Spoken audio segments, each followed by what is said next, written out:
I always wanted to serve on a jury. I'm really super excited to be here, so I really appreciate you having me. I'm looking forward to it. I want to give a big shout out to the 13th Jury Podcast and Brandi. Yeah, I applaud you guys. Keep doing what you're doing.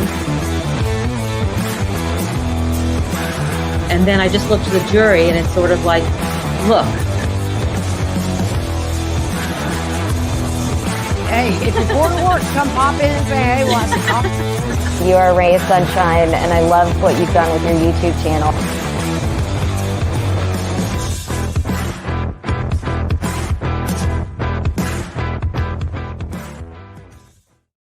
Good morning, jurors, or afternoon, whatever, afternoon, morning, evening, day, night, doesn't matter.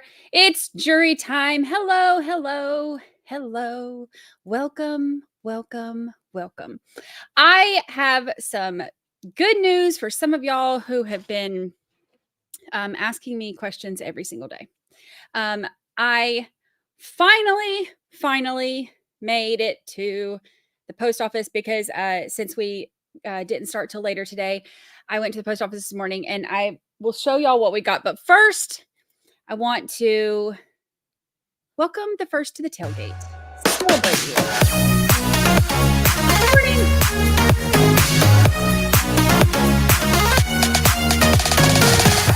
First to the tailgate.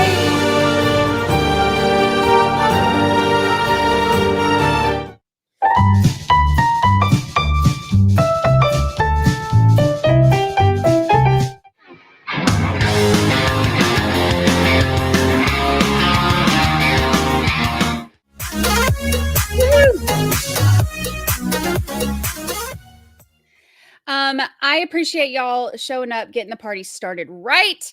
I'm going to get the sentencing pulled up so we can keep an eye on it because it'll be starting in about 10-15 minutes. But I will tell you, first of all, before, I guess like second or third of all, because we've already been through a couple things. But next on the list, I don't know if you can see on my stove right here. You can see it flickering. I have that candle that you see that it's my last nerve on fire that Holly Mack got me smells so dang good. You should smell my condo right now. It smells so dang good. Where's Lucy? She was right there at her bowl. Where'd you go? Lucy. Oh, hi. Hi, big girl.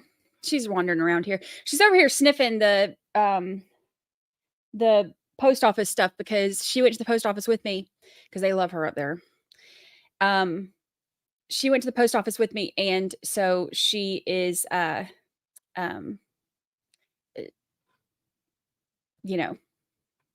sniffing around down there because she knows that there's probably going to be something in there for her.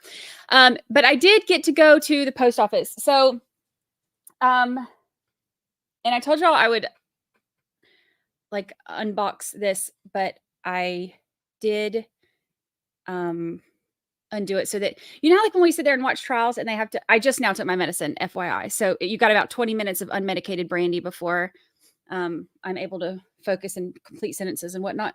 But you know how we watch trials and they'll sit there and like it takes them forever and like 7 pairs of scissors and 14 business days to open a package. So I did kind of open some of them, but I got, hold on. I didn't open them up. Look at these gnomes. These are, wait, I should have, oh, look, I brought my trial scissors. That candle, Holly Mack, are you in here? Yes, Holly Mack's right there. That candle smells so good. Like so good. Look how cute these are. Little Christmas gnomes. They have a battery thing. What's the battery thing? What do they do? Oh, now we need batteries. Oh, I'm gonna put batteries in them and see what they do. I have batteries. I'll go get some in a minute when it gets started. How cute are these though? Are these like the cutest little gnomes you've ever seen? So I'll go. I have batteries in that drawer over there. I'll go grab them. But look how cute this is. Oh, look how cute. And this can be, look, this can be their little Christmas tree. We'll go right here by Lucy. Look how cute they are. Oh my gosh. They're so cute. I love them. I love them. I love them. Oh, I've also got all my bills, so that's nice. We'll go through those later. Those aren't as much fun.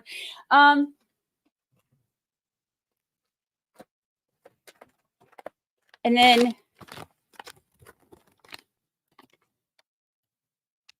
this is Amazon for Brandi and Lucy Churchwell. Oh, this is why Lucy's sniffing around. This is exactly why Lucy is sniffing around. Come here, you want one? I know, I see you. I see you sniffing. Here, you want one? She loves these things. Yeah. There you go. Oh, okay. She yanked that out of my hand. Those little turkey tendon strips. Oh, she's going to be excited. Now she's going to be driving me nuts over those. This is from Nurse for God. Thank you so much, Nurse for God. And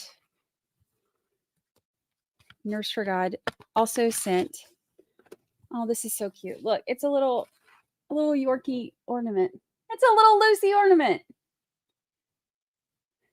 So cute. Actually, it really looks like her too. It's like her coloring and everything. Super cute. I'm going to put this on so we can watch and make sure that, oops. Make sure it's coming. Super cute. Holly Mac says, I need to get some of those turkey tendons for Dory. She loves them. She loves them. Lucy always knows there's treats. Anytime I go to the post office, she knows there's going to be something for her. And she gets very excited. Thank you, Nurse for God. She would say thank you if she could, but she's over there. She's over there gnawing on that thing now. All right, let's see.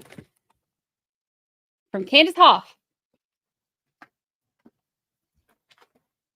Is this, I think this is the one that I had to, there were two things that I had to get from the desk and wait in line. Like waiting in line there takes forever, but Lucy loves it. Loves it because everybody comes over and talks about how cute she is. And Lord knows that child loves some attention. Oh my gosh. Oh my gosh. This little guy is so cute. It's a little, oh, sorry. I guess y'all are trying to look too, huh? Look, it's a little gnome with a Christmas tree. And it has lights that go on the Christmas tree. I'll have to set him up. Oh, I'll put him in the window so you can see him from the beach. How cute is he? Aw, I love that. See, these will stay over here with all these little nummies. And then I'll have to put this one in the window so you can see it. Because once I put the little lights on it, you'll be able to. Then I have a Christmas tree. Because I don't have a Christmas tree here. Thank you so much, Candace. That is perfect. I love it so much.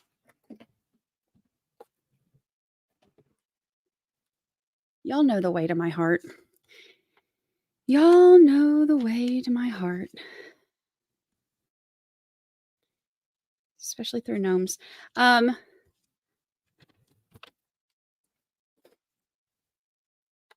We'd rather see your gifts than gross Brice.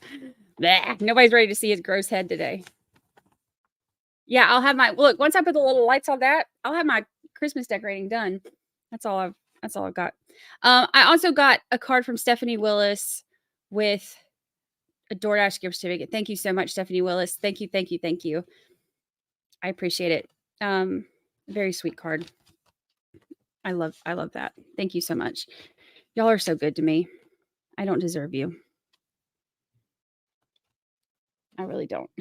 And then I have Chrissy G sent me a card, a beautiful card with the little sunshine. That's,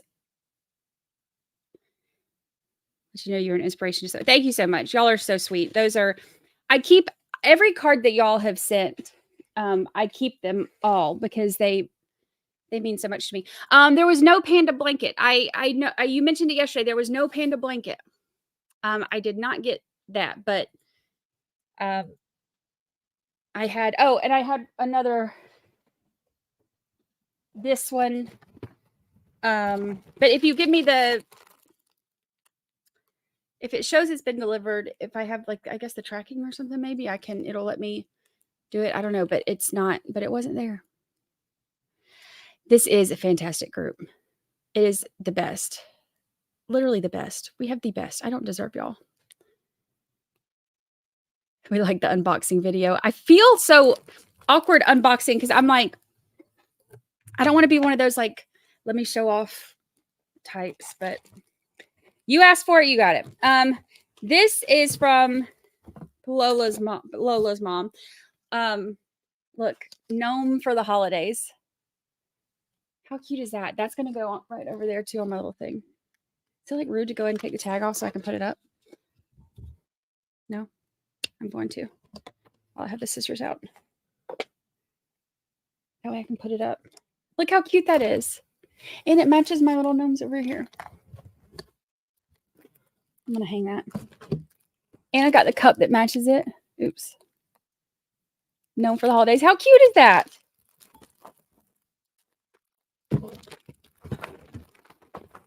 Oh, Lucy's got her little toy. Here, Luce. She's still gnawing on that thing.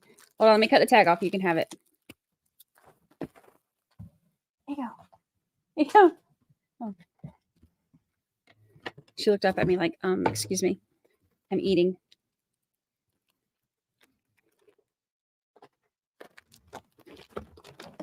I'm bothering her when she's chewing on her turkey tendon. Oh, this is cute. Stay positive. That's so cute. Stay positive. I love that. Oh, this is cute. Oh. Look, a first aid kit because I didn't have Band-Aids and I was having to tape my finger when I cut it. Now I have Band-Aids. Now I don't have to use Scotch tape when I cut myself. So that's a perk. We have movement in the courtroom.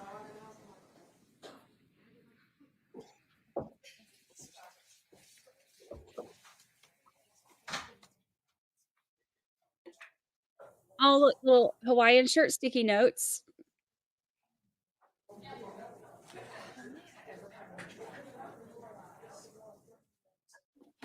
I have to have it on my toe right now. I have masking tape on it. Well, it's not actually masking tape. It's electrical tape. I'm not going to show you all because it makes sense. Page marker. It's like a whole bag. Oh, we got a call for the coffer's back. The coffer's back. Oh, this is cute. Yay, you're here. Stay a while. That's cute.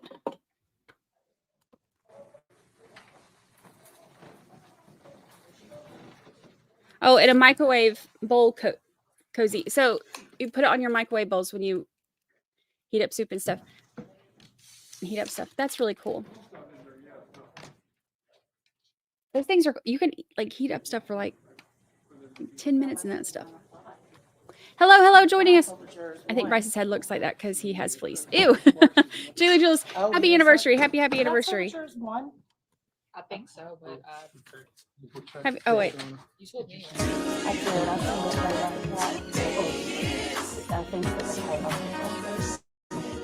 Oh, you did? It's our Wow. anniversary. See, you're so smart, John. Thank you. I hear them talking. So Brandi and Lisa. And then this is pretty. It's Peace. Many people think excitement is happiness, but when you're excited, you're not peaceful. True happiness is based on peace. And it's got like the little thing with the charm. Isn't that cute? Y'all are awesome. Y'all are so awesome. Thank you so much. I appreciate that. That is so incredibly thoughtful. I really appreciate it. Y'all are the best. Thank you so much. I feel very blessed to have y'all in my little family here. It's really sweet. And I have Christmas decorations now. And I didn't before. I think I had something somewhere packed up somewhere. But I couldn't even begin to tell you where it is. So now I have Christmas decorations. So thank you so much. I appreciate it. Y'all are the best. Oh, let's see. Aaron Morgan, member for 7 whole months. 7 whole months. Aaron Morgan, it's our special day. Happy anniversary to you. Love you and love our chat. You are the best. You are the best. Thank you so much, Aaron Morgan, for being here for 7 whole months. 7 whole months. I appreciate it. Thank you, thank you, thank you.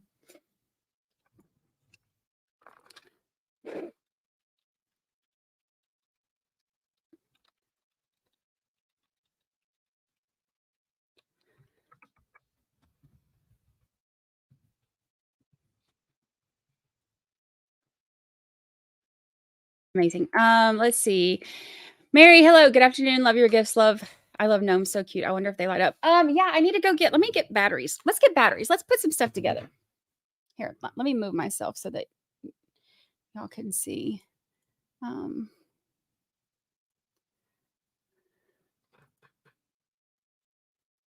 See if I can get up and out of the way over here.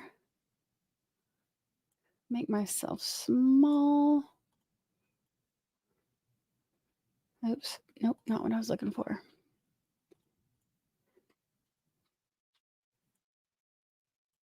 Do it that way.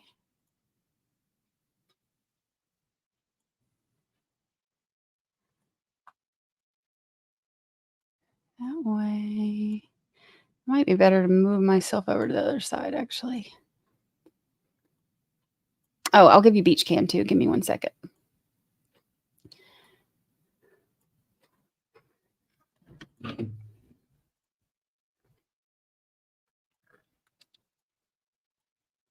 Let's see. I'll give you beach cam, and I'm going to grab some batteries.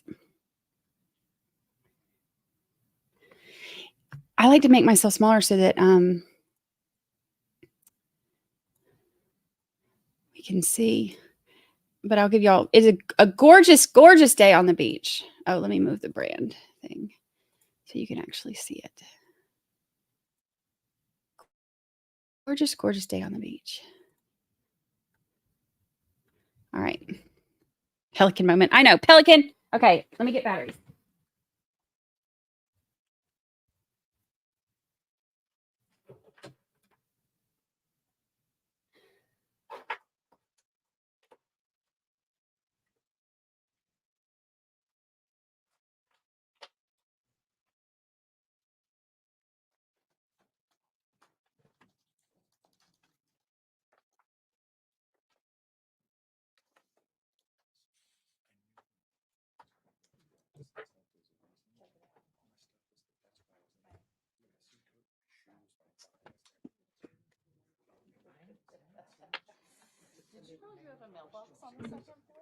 Okay, I have the best members, the best mods.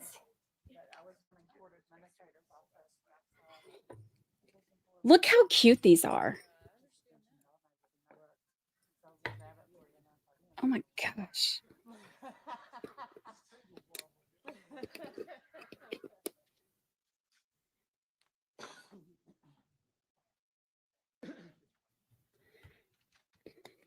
Dinah Doe knows my taste.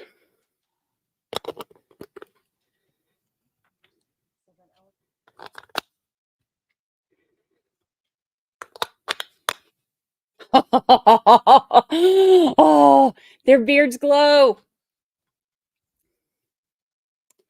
Oh my gosh, this is going to be so cute at night. Oh my gosh.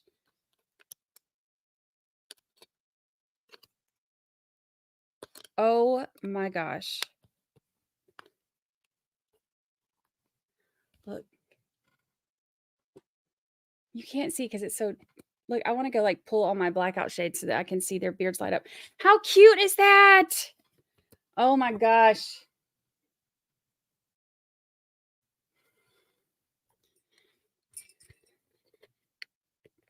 Donado knows me.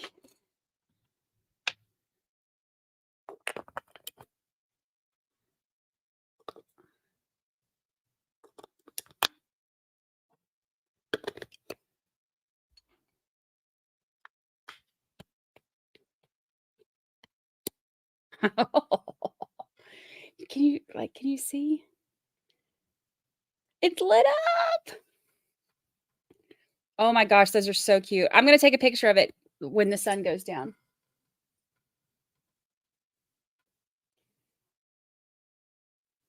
See, and this can be like their little Christmas tree. Oh my gosh, how cute are those?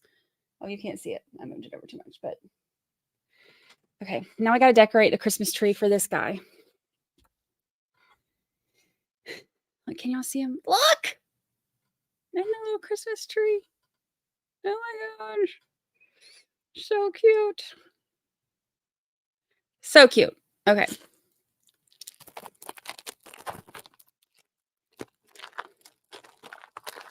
I'm so excited.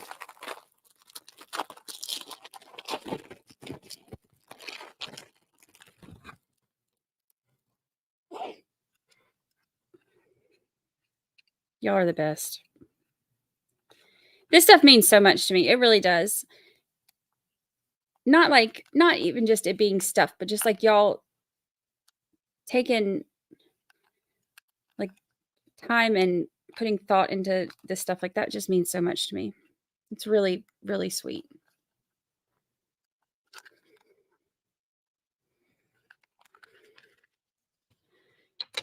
Okay, this battery pack thing was childproof and it took me a minute to figure out how to open it, but we're here now.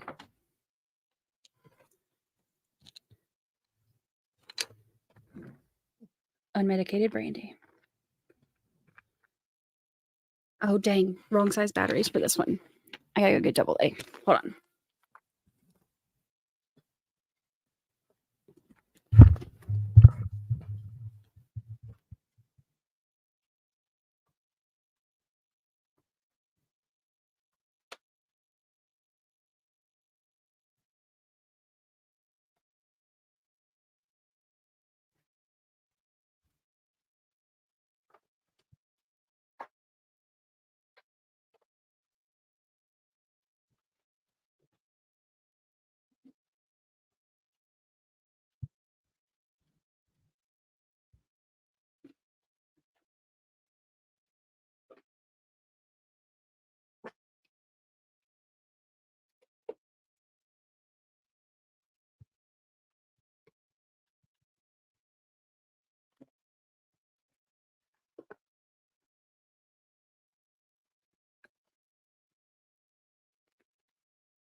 We got to decorate this.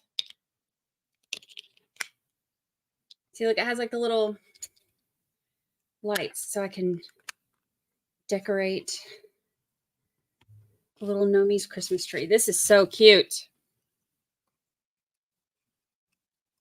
You are the best. Hello, MLS viewers. Hello, hello. Welcome, welcome. Welcome, welcome. We are waiting on sentencing to start. Come on in, take a seat. I'm decorating for Christmas right now while we're waiting. I have my little gnome. This is my Christmas tree. This is the only Christmas tree I have. So I'm decorating my Christmas tree while we're waiting on sentencing stuff to start. So y'all get to be a part of my Christmas cheer.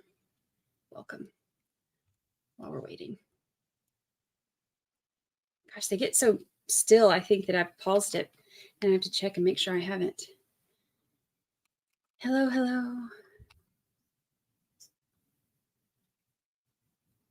I got it untangled. So excited. There will be impact statement and then deliberate. Yeah, so they'll have the trial that we just did, where they had Maricella's brother come on the stand, and they had him talk for a little bit, but then they also had, instead of being just a regular victim impact statement thing, they were able to ask him questions and stuff too. So they'll do that, and then the jury will listen to everything that they have to say, and they'll deliberate on the sentencing. I don't think that they're going to go easy on him either. So and I don't think any of us really want them to. So I'll be interested to see what they do, because you keep in mind they'll have to sentence for they'll give a sentence for every single one of the parts of the indictment. So he'll get 3 for each of the victims for the murder, and he'll get the abuse of a corpse, and he'll get the tampering. So I don't think sentencing is going to be today. They said that didn't she say yesterday they thought that it might be they might be wrapping up Wednesday, so it might be tomorrow. So we'll see. But I know that there has been we've had a family friend of the boys, one of Marie's closest friends, has been here in chat with us, and she's in court today. I think she's going to be in court today, but she was in chat with us yesterday, and she said that Brice has not had any support there for his own side. Nobody from his family, which, I mean, he attacked his mama. All right, I got the Christmas tree decorated. That's super cute. That's adorable. I'll have to put him in the window. Put him in the window when we get there. So I don't think that they will. I don't think that they'll take long on the sentencing. I think that they'll probably go with, pretty heavy.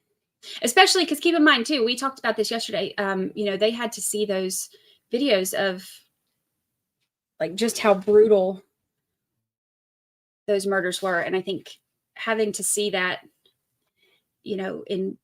with kids would be difficult for them. I think they'll go pretty hard on him. So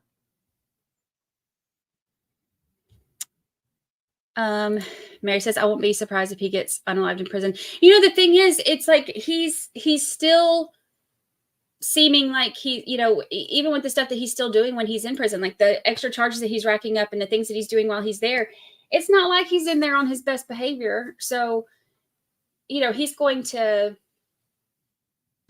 smart off to the wrong person, and, and even if he doesn't, I mean, when people find out what he's in there for, that, people don't take that lightly. So do I want to build Lego with, yeah, I mean, I'm not good at it, but sure. My kid used to do them. I'm not good at them, but I'm down.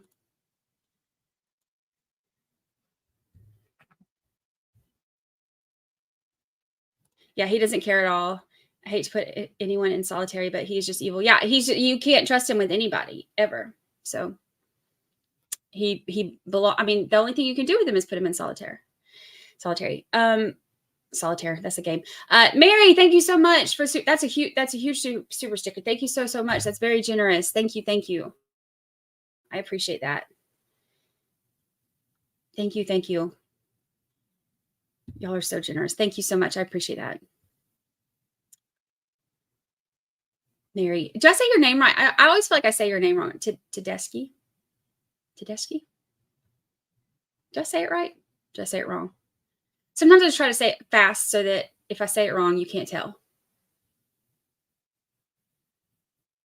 That's my trick. If I don't know exactly the right way to say it, then I just try to say stuff fast. So then you can't tell.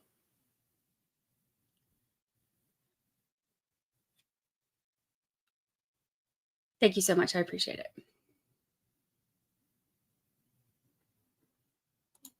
5 years for each bad tattoo. He gone. He gone.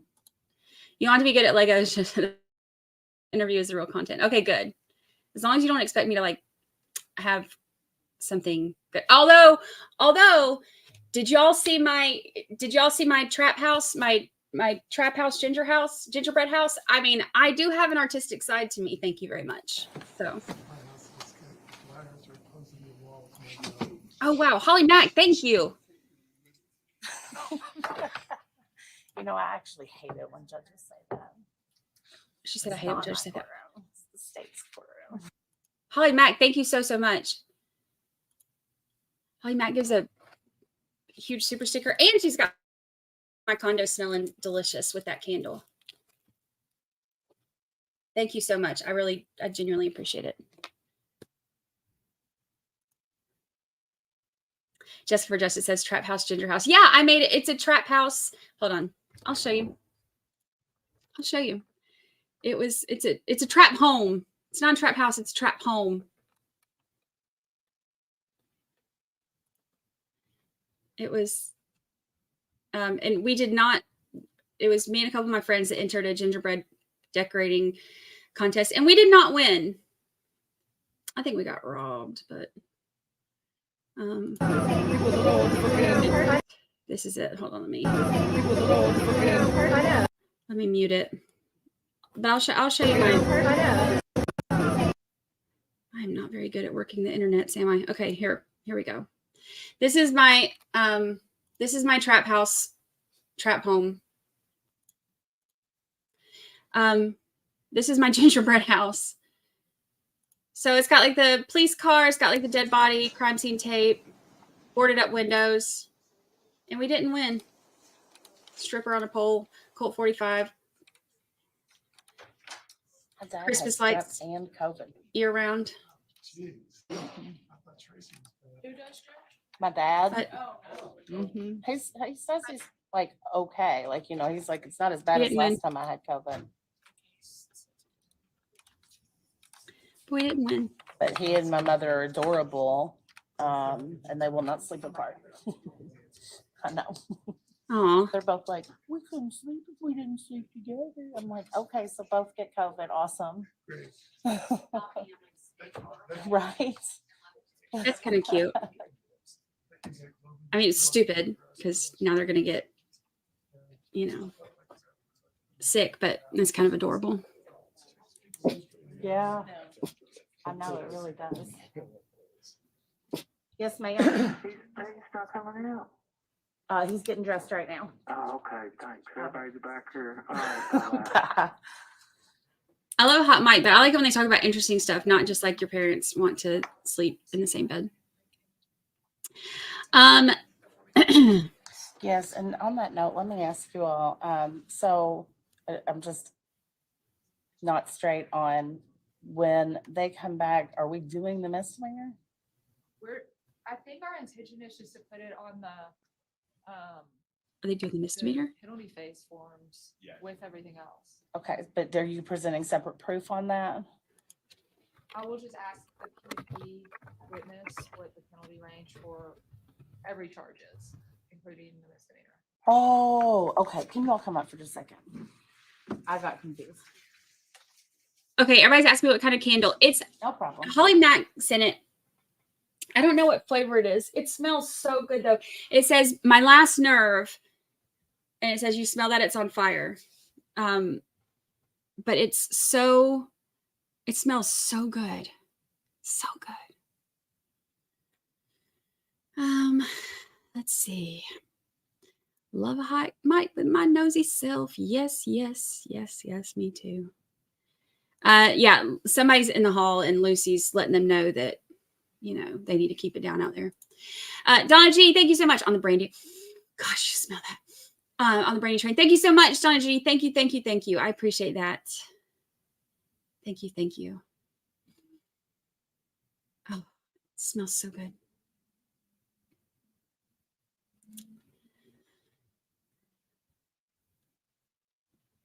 It smells so good. Emila said, I just realized this is a channel where Valhalla Awaits is not wrenched. I do that sometimes when I go to other channels and then I realize I don't have power. Like if I see somebody like a troll or something, I go to delete them and I'm like, oh, wait. I don't have any power here. I don't have abilities.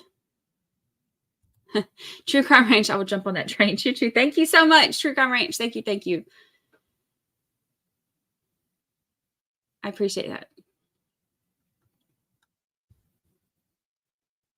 Y'all are awesome.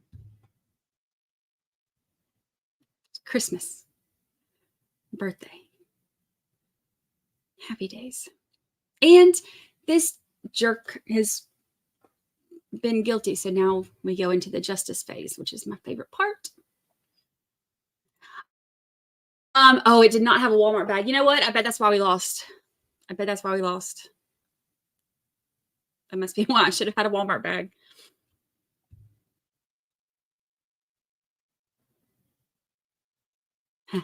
Everyone, candle by same name is on Amazon. Now we can all smell it. It smells so good. Amanda, thank you so much for super chat. Choo choo. Let's keep this train going. Thank you so much, Amanda. Thank you, thank you, thank you. I appreciate that. Thank you, thank you. Dinah 420, Merry Christmas. Love you in our community. Yes, and she's the one who got these. She got me these little things with the light up beard. Hold on. See the little light up beard?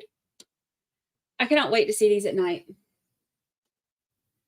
So cute. Thank you so much. Thank you. Thank you. I have a class to teach the elderly not to get scammed at 1. I need the court to hurry up. You want me to call them and tell them Jessica's got plans? Y'all get on it.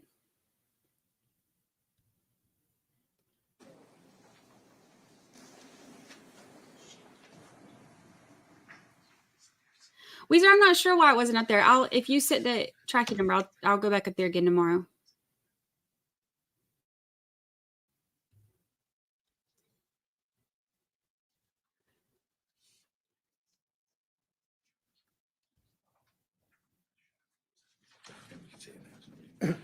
Seeing a lot of familiar faces. This is a great small world we have. I love that. I love going to different neighborhoods on the internets and seeing people. I haven't read anything. Nope. Hot mic. Hot mic. Never done it. We just say preview of coming attractions or sometimes just ways of. I mean, like literally the judge in lots of jurisdictions was, I guess, like, it doesn't matter. I'm probably making more out of it. I just was curious if it existed. I was hoping the judge didn't want it. I'm leaning in to listen again as if it makes a difference. Amanda Davis, thank you for the super chat. Thinking I'd get here in time to eat it. And I also made these little like breakfast muffins for my collab. Breakfast muffins? Both muffins dropped out of the packaging onto the floor and had stuff all over them. Had to throw them out the window. And then as soon as I walked in here, it was like one thing after another. So I'm stuck.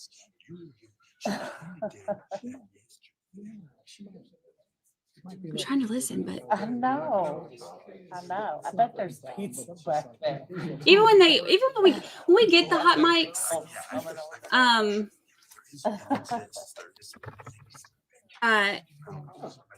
it's never anything exciting and interesting, is it?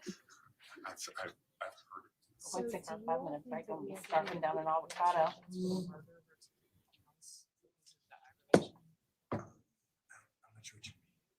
I'm just looking at.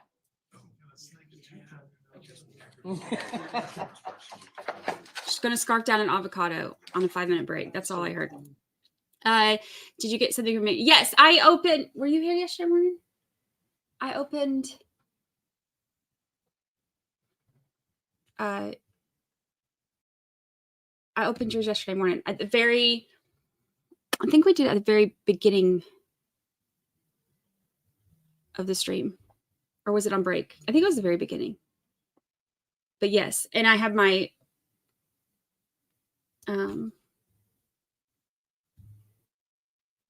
my stuff from yesterday on too, because I got yours on Friday when I went. My days are running together. Yeah, Friday, because we ended early Friday, right?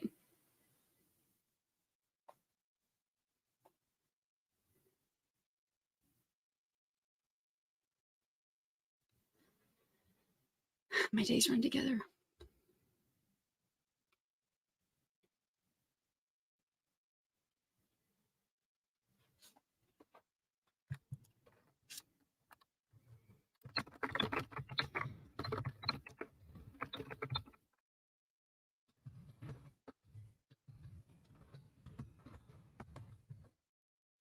Our next case will be who has the panda blanket running around. Yeah, I'll have to, when I go back up there, I'll have to ask again. Hello, hello. Hello, hello.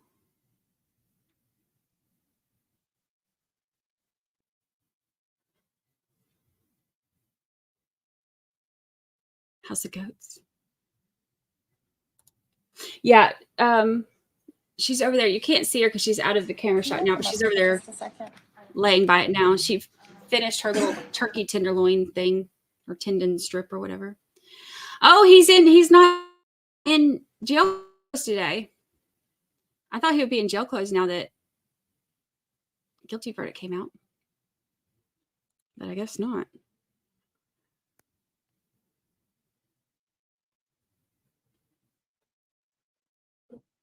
I was hoping, actually.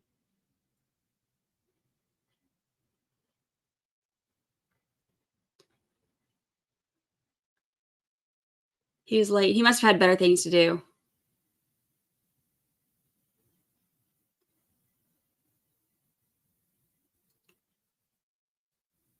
The beach looks so pretty. It is beautiful out there today. And the beach is empty. And there's like no waves. It looks like a lake right now. Regina Crawford, thank you so much. Thank you. Thank you. Are you talking to me? Oh, okay. I'm like, I don't know what this means. I gotcha. I appreciate it. They good? Okay. Regina Crawford, thank you for the super sticker. Thank you. Thank you. Or super chat. I always call them the wrong thing. Thank you. Thank you.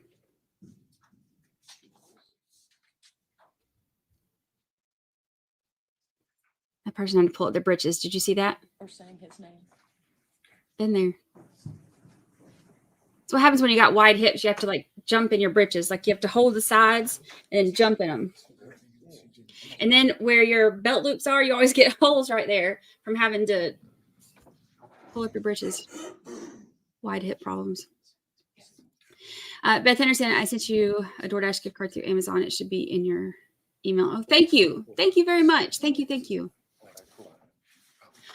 I appreciate that too, actually. And the DoorDash stuff is definitely going to come in handy when I start treatment. Because I ain't going to feel like doing nothing else. Feet finders. Feet finders. Lily's mom, thank you so much for super chat, super sticker, super whatever. Thank you. Thank you. Thank you.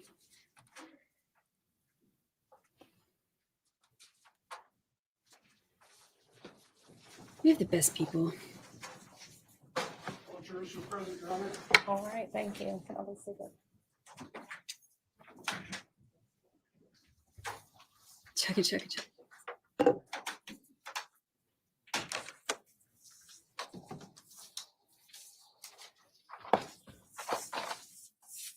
Welcome back. Good afternoon. Right. All right. So, as we concluded yesterday, I informed you all that we would begin what's called the sentencing or penalty phase portion of the trial at this point. In the penalty phase portion of the trial, you will hear the penalty range for the offenses for which you convicted, which are murder, tampering with physical evidence, and abuse of a corpse. It is in many ways very similar to the phase where you decide guilty or not guilty. Each side will have an opportunity to make an opening statement if they wish to do so. They may present evidence, and then they make closing arguments as well if they wish to do so. Then, just like before, you will be given instructions by the court as to the sentencing, and then you will retire to deliberate. Is the Commonwealth ready? Would you like to make an opening statement? Go right ahead. Ladies and gentlemen of the jury, on behalf of the Commonwealth of Kentucky, Find the microphone. we thank you for your time and your attention these past 2 weeks. This portion of the trial will be much shorter. We will call Ms. Wren, Debbie Wren, the grandmother of the victims, and you will hear from Sean Jones, brother of Christopher Jones, about the effects that these murders had on their families.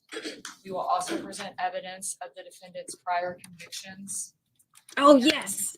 About the length of the sentences that you can impose, and just a little bit about the parole and incarceration system in Kentucky, so that you have more information that you can use when you decide upon these sentences.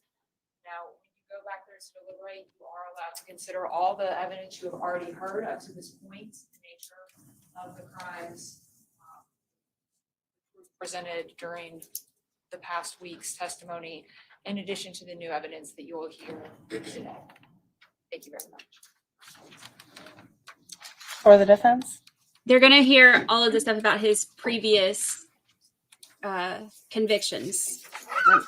I'm glad. I hope they get to hear everything. You're doing it right. WD-40 on that. Welcome, those of y'all joining us. Welcome, welcome. So yesterday, seems like a long time ago to me, actually, but I know it is. Yesterday, we talked about whether or not the Commonwealth had met its burden.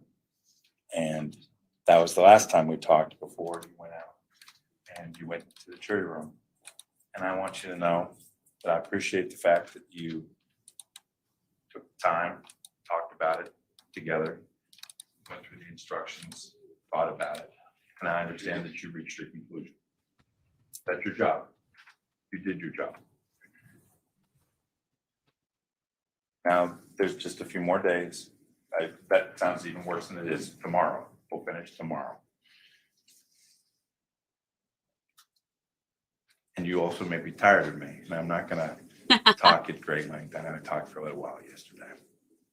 Thought I had a lot more to say. But the result of your deliberations today are not and should not be a foregone conclusion. You may have, when you were back in that room, said, we want to find him guilty, and we already know what we think the penalty should be. You're human beings, right? You may have reached that conclusion. I understand that. That's okay. But as the court just told you, there's more for you to hear. There's going to be evidence from the prosecution. There's going to be live witnesses from the witness stand. There's also evidence that we think that you need to hear. The evidence that we think you need to hear is about Brice. It's about Brice as a person, as a human being.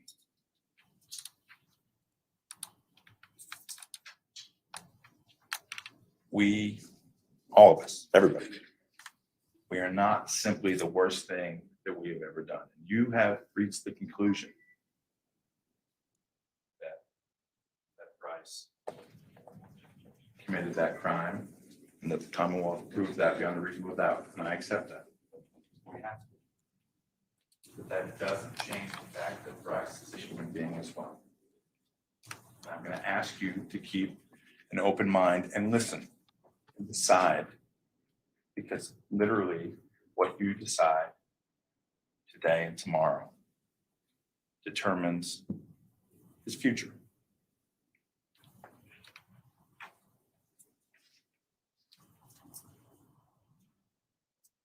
I've spent an awful lot of time getting to know, trying to get to know Brice, not just him, his family, his life, his history, everything about him. That's one of the things that in a case this serious that a lawyer tries to do. Know more about Brice than Brice. I'd love it if I could just sort of open up my brain and pour it out and just tell all of you, but I can't and I won't, because what you need to do is hear from the witness stand. But there are some things that I can't tell you. No matter what conclusion you have reached about Brice as a person because of these charges, Brice is a human being. And more importantly, Brice is a person who's had a life that got him to this point. Yeah, and look what he did. Some of the evidence you hear from this witness stand will talk about what his life has been like to this point.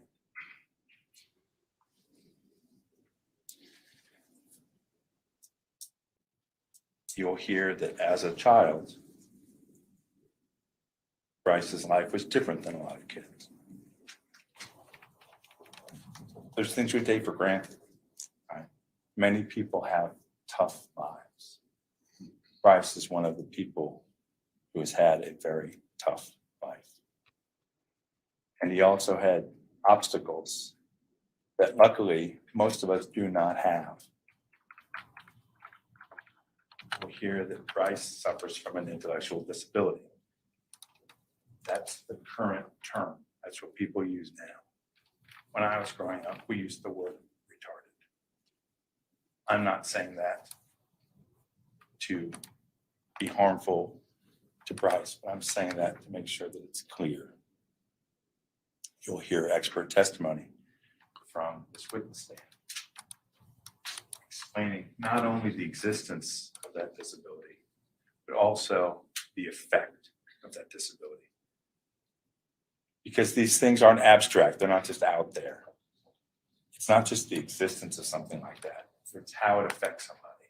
And not merely how it affects them in the moment, but how it affects them year after year after year. I can't believe you just said that. You'll hear that Brice, when other kids were doing well, was doing poorly. That Brice would say over and over, I don't understand, I just don't understand.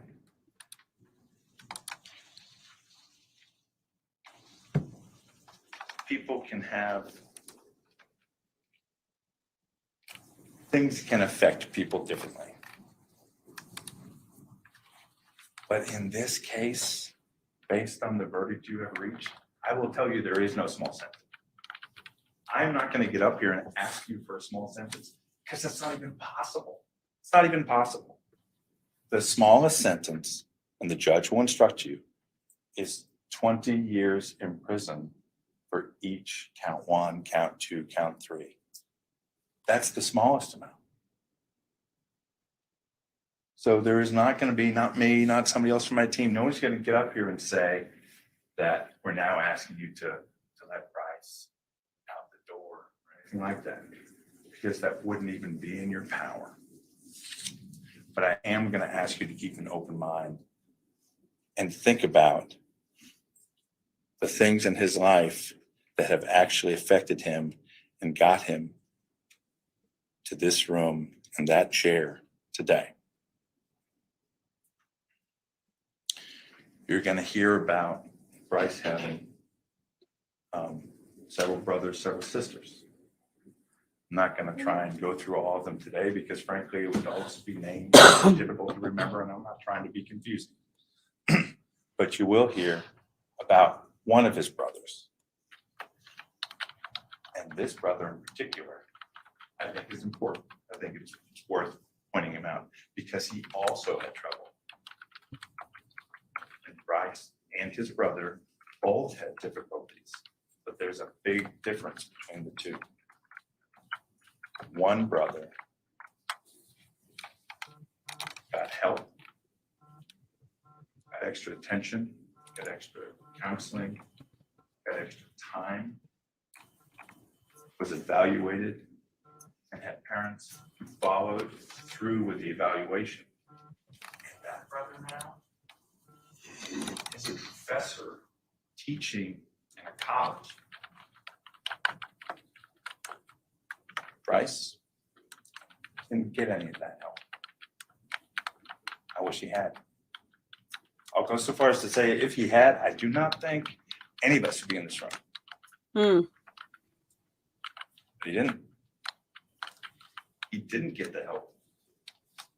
Instead of getting the help, there was a custody battle. And the custody battle revolved around control of him and his schooling. And it got bad enough so that he was taken away from the same parents who followed the recommendations and helped the one brother. But instead, Brice got none of that support. He got none of those resources. He didn't get better. You'll also hear that as part of that, at times he was in a household with physical punishment. That he suffered some significant trauma because of that. You'll hear that from an expert on this witness stand who will walk you through the effect of trauma. And the effect of trauma is different for different people. I like to think that I'm pretty resilient.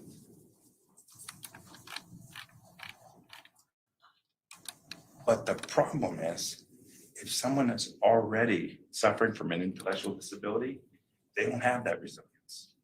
When trauma hits them, they don't have the skills and the resources to deal with it themselves. Not the same way that one of us might be able to do. It's when you have a kid who suffers the trauma because of his intellectual disability, can't fix himself. The only thing that can fix him is if he has people who love him and care for him and go the extra mile, and you're gonna hear that unfortunately that didn't happen. I'm not trying to say that the people in Brice's life were terrible parents or evil people, any of that. I have 3 kids. I know it is hard. It is work all the time. But I am going to say that they dropped the ball. And dropping the ball in this case, dropping the ball with Brice, with all the deficits and all the problems and the trauma that he was experiencing, had real lasting effects. Does that excuse everything that you've heard about? No, and I'm not saying it does. I'm saying it's relevant and important in deciding who Brice is as a human being, and that you are allowed, and the judge will read you instructions and say the law allows you to consider those things as well when you decide on a fair punishment.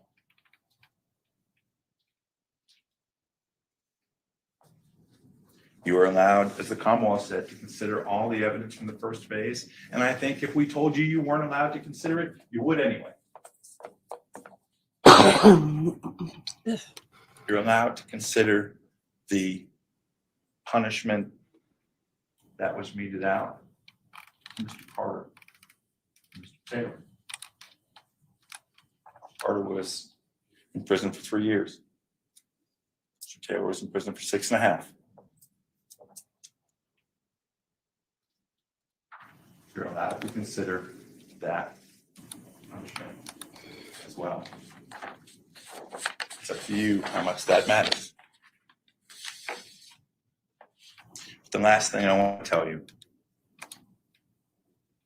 it's something that would naturally occur to you, and you've probably already been thinking about, is based on what you do in this courtroom. What happens next? Where does Brice grow? Some of that evidence will be presented to you. We'll answer as many of those questions as we can. One thing you'll also hear from the experts on the stand is that even though Brice is damaged, there is still hope and he still could be redeemed. That with the right combination of medicine and therapy and treatment, he is someone who could, after serving whatever long sentence you give him, that could have a future. Only Brice can atone. I'm asking you to give him a chance to do that. Thank you, Mr. Griffiths.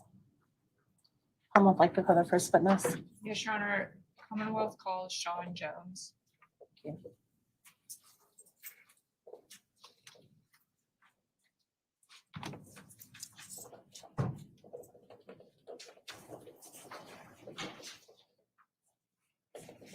Sir, you can come right up here, please. Just watch your step there. Could you please raise your right hand for me? You sort of tell the truth and the whole truth. Thank you. You can have a seat.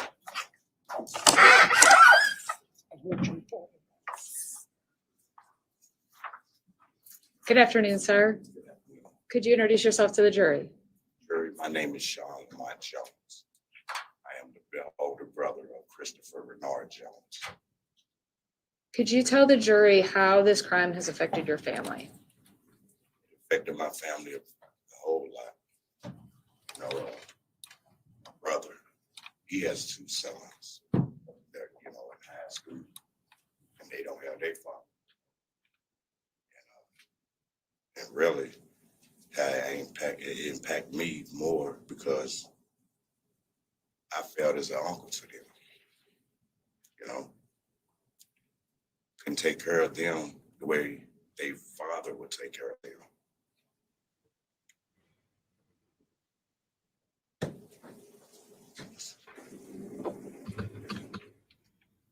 Down in front. How are his sons doing? Doing good. One's at Manu playing football, and one's at Shawnee playing football. It's Christopher Nora Jones Jr. and Barron Martin. We heard earlier there's a daughter. Yes, he has a daughter. He has a granddaughter. They got another meeting. So yeah, it impacted. It's very hardly.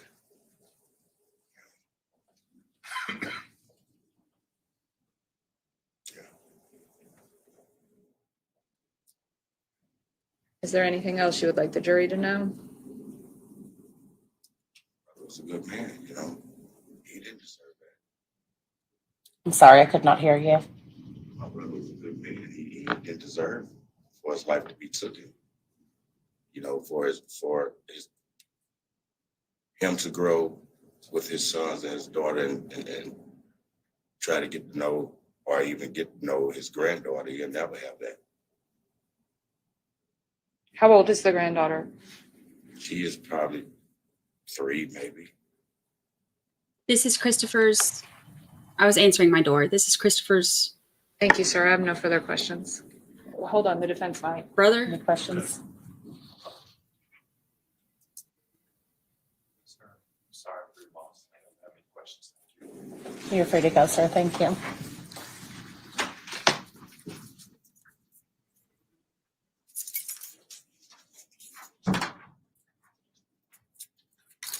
Thanks, John. I would like to call their next witness. Thank you. I hate how they find the microphone so that they can cough and sneeze in them, but not to actually speak. Hello again, Miss John. Just need to swear you again, please. You swear to tell the truth and the whole truth. Thank you, madam. Could you Oh, this reintroduce is Grandma. yourself to the jury? My name is Deborah Wren. W-R-E-N. And Ms. Wren, how has this crime affected your family? I can't even tell you how this is. Nothing is the same. Traffic. We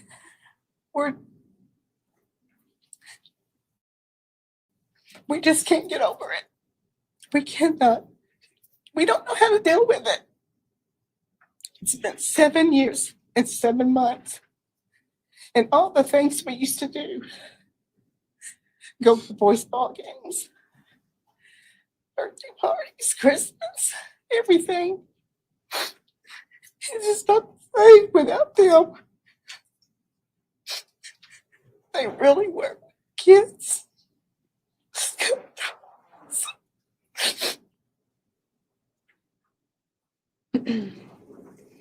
And ma'am, can you let the jury know who of the boys' family has been with us through this trial? Their mother. Their mother? Yeah. And who else? It's Maurice and Larry's Larry's grandmother. Larry's grandmother? Mhm. Okay. And Larry's half-sister, Shalera, and just different friends and people like that. It just sounds too hard to go. Listen.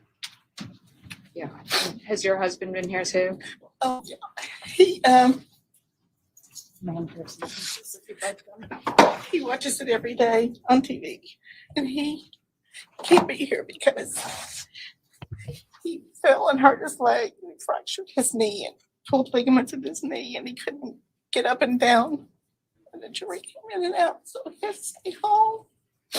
And this was the most important part for him. And all he could do is watch it on TV.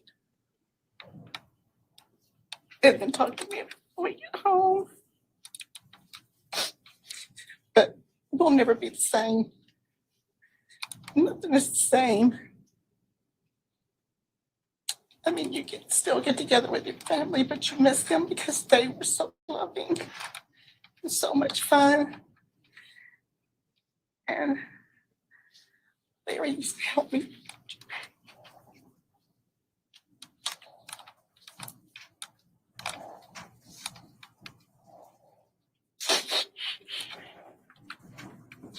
Larry used to help me put the Christmas tree up and get ready for Christmas and put the Christmas music. He wanted to listen to Christmas music in October. But Ugh.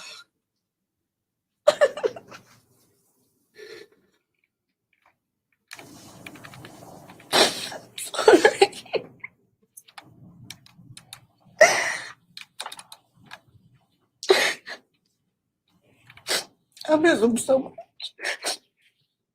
We all miss him so much every day. When I think about the things they could have done, and Larry and Brice,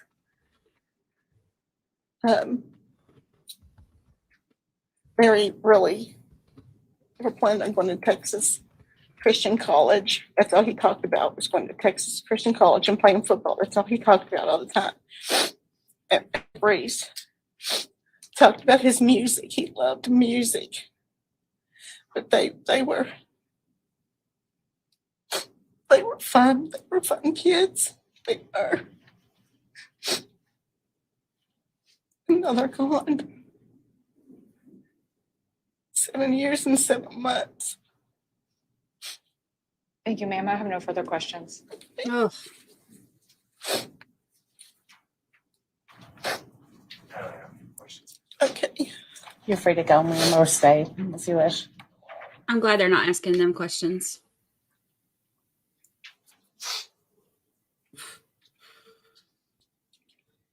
Next witness.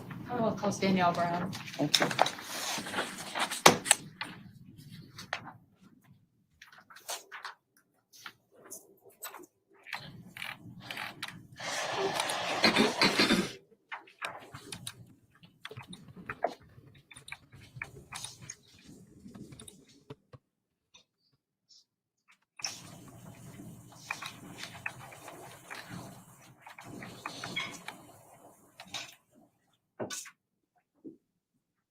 He's just sitting there like swinging in his chair, like it. Can I have you Like, raise your right hand, please? Do you swear to tell the truth and the whole truth? Thank you, Ms. Brown. Have a seat. Please introduce yourself to the jury. Good afternoon. My name is Danielle Brown and I am a paralegal. And do you work with my office? Yes, ma'am, I do.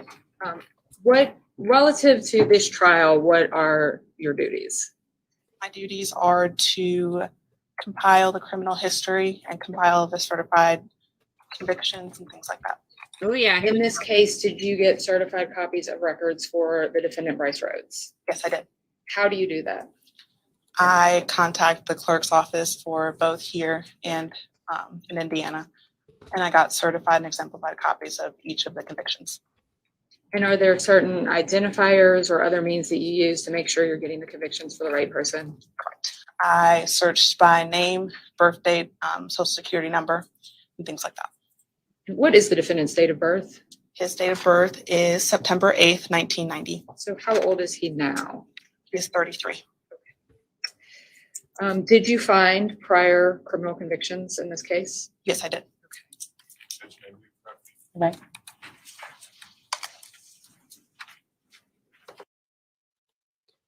I'm trying to pin it, but it's not letting me pin my own comments.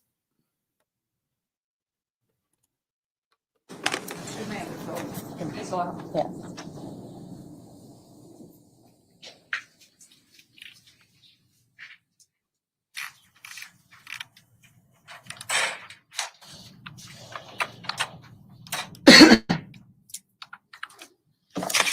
Starting with the earliest conviction,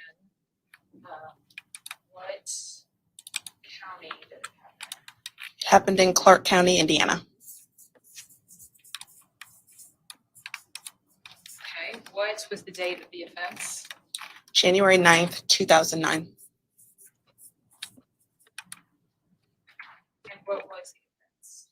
It is 3 counts of intimidation and 1 count of carrying a handgun without license.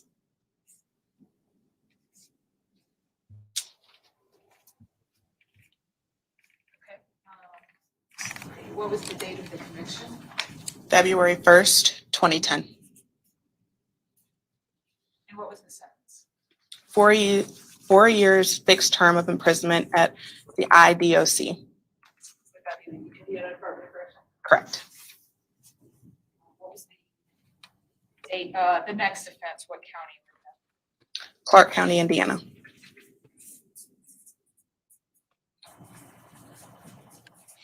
what was the date of that offense? April 24th, 2009. And what was that offense? 2, 3, 4 counts of armed robbery, and 1 count of criminal confinement. I'm so glad the jury gets to hear this. And you know that they're going to hear all this stuff and they're going to be like, oh, thank God we made the right decision. What was the date of the conviction? February 1st, 2010. Okay, so it looks like you sentenced both of these on the same day. Correct. What was the sentence for this one? 12 years fixed term of imprisonment at the Indiana Department of Corrections with 6 years suspended upon strict terms of probation. And did anything of note happen with that probation? Correct. He violated that probation on January 12th of 2014.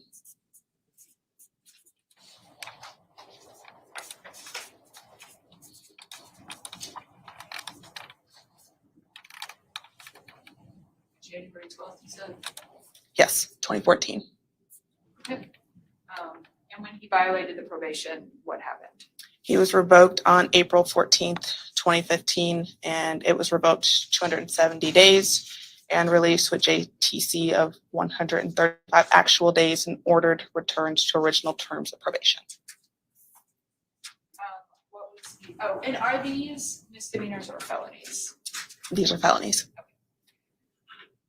Was there another offense? Correct. The next one is in Jefferson County, Kentucky. And that one, the offense date is August 6, 2013. What was the charge for. Okay, I'm gonna pause it real quick because I see a bunch of y'all asking this. They're letting this in because they don't let this stuff in during the guilt phase because if they hear all of this and they're gonna say like, oh, well, he did this and this and this, so maybe he, did murder. So it's like the prior bad acts kind of become more of like a character thing. It's like, oh, if he's able to do all this, then he's capable of doing this, which isn't necessarily true. You can have like, somebody that has a record that's not necessarily doing one thing doesn't make him guilty of another, whatever. So that stuff isn't allowed in for that because it can kind of taint the jury view on him. But now we're in the sentencing phase. So now it's like the sentencing is a totally different ballgame because now they're going over all of the past offenses that he has, all of the punishments that he has. These are some like pretty severe punishments that he's had before, and he got out and look at what he's done since then. So it kind of goes to show like, this isn't one of those things like, well, we're just going to put him in timeout and let him learn his lesson. This is like to kind of get the maximum effect of what he's done before, what he's capable of, and his inability to be rehabilitated. He is, when you go in, you can be rehabilitated, you can be institutionalized, and he is more on the institutionalized side. So Assault, 4th degree, domestic violence, minor injury.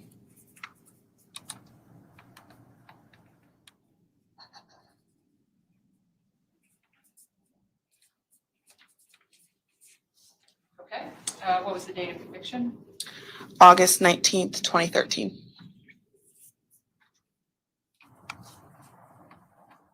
what was the sentence in that case? He was sentenced to 193 days in jail, which 180 of those days were suspended. He was credit time served for 13 days and sentenced to 2 years supervised probation. And is that a misdemeanor or a felony? That is a misdemeanor. Was his probation successful? No, he violated once on April 17th, 2014, and again on December 17th, 2014. What were those dates?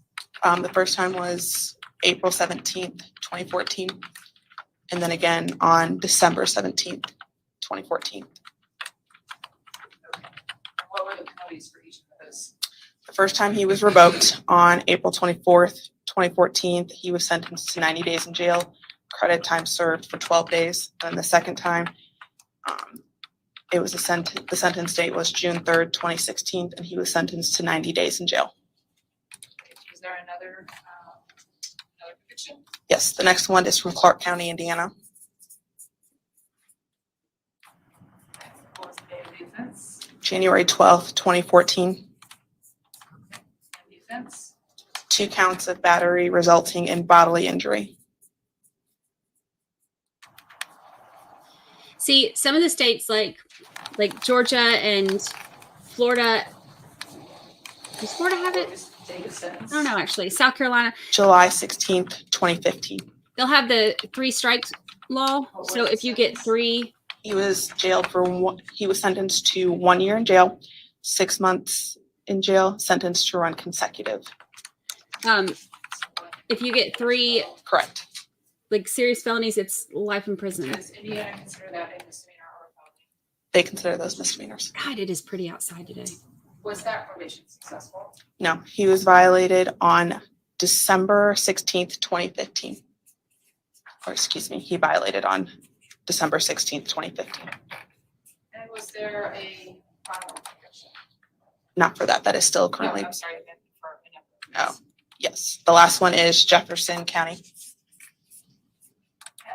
What was the date of the offense?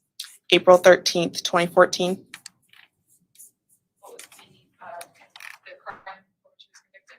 Assault, 4th degree, domestic violence, minor injury. I know he has a mom because that's one of the ones that he assaulted. I'm not sure about his dad. He was convicted on April 24th, 2014.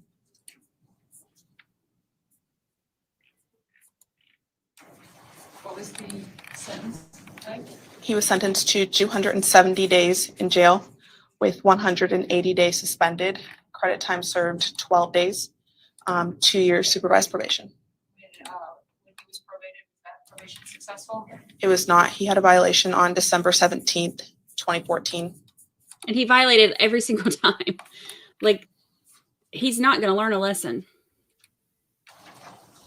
No death penalty. Death penalty's off the table. Or was that the final conviction? Yes, that was the final conviction. Right. Thank you. I have no further questions. Do you all want me to move this?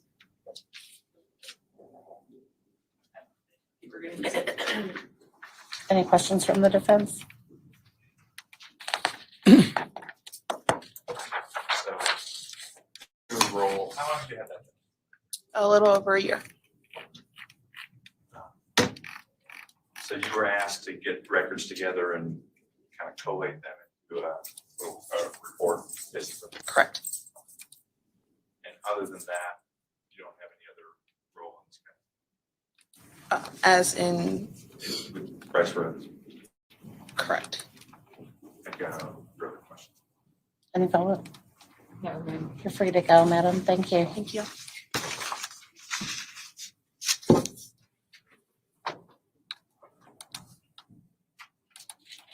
Commonwealth's next witness. Your Honor, the Commonwealth calls Officer Christy Henley. Thank you.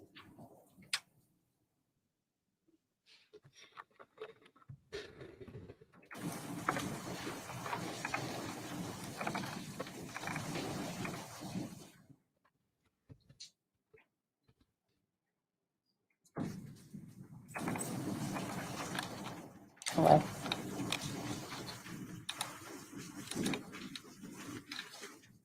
I'll let you set your stuff down and then I'll have you raise your right hand, please. Do you swear to tell the truth and the whole truth? Yes, ma'am. Thank you. Officer Henley, can I have a seat? Hi, Ann. Please introduce yourself to the jury. My name is Christy Henley. I am a probation and parole officer with the Kentucky Department of Corrections. And as part of your duties with the Office of Probation and Parole, do you learn about the penalty ranges for different crimes and the system of parole and incarceration in Kentucky? Yes, ma'am. The defendant has been convicted of counts of intentional murder. Can you tell the jury what is the penalty range for murder?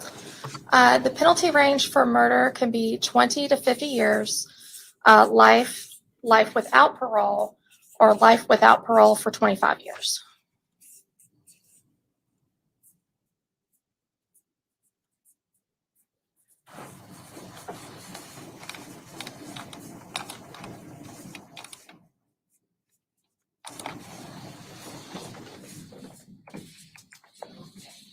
I put out parole, all of them.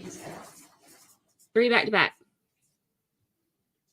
20 to 50 years. Does that mean that the sentence could be 21, 42, any number in between 20 and 50? Yes. Okay.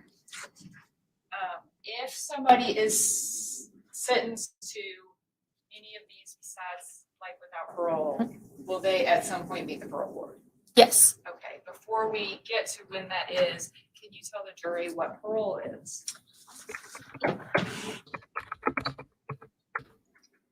Parole is a supervised early release from a prison sentence that is authorized by the state parole board. And how does somebody get paroled? Um, Do they go before the parole board? They do. Okay. What are some of the things that the parole board can consider?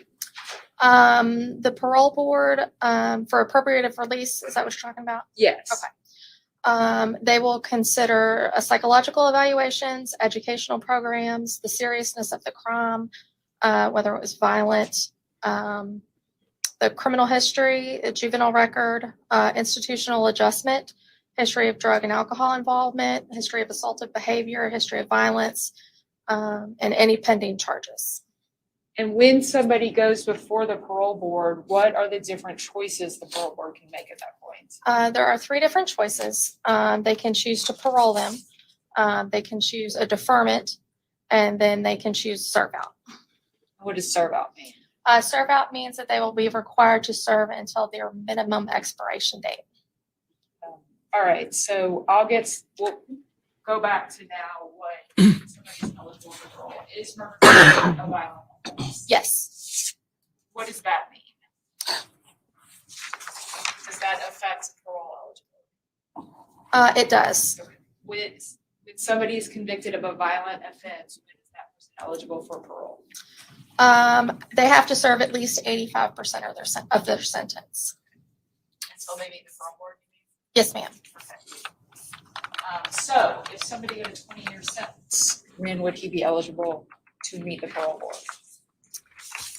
A 20-year sentence, they would be eligible to meet the parole board in 17 years. And at that point, what you said before, the parole board could parole them, defer them, or just tell them they have to serve out? Yes, ma'am. Okay. What 21 years, when would he meet the parole board? 21 years would be 17 years and 10 months. What about 50 years? 50 years, 24 and up would be 20 years. And why is that? Statutory limits. Okay, so does everyone, before we get to these two last ones, does everyone meet the parole board at 20 years if their sentence is more than 24 years? Yes. So 24 years is 20 years, and 50 years is 20 years, and everybody else.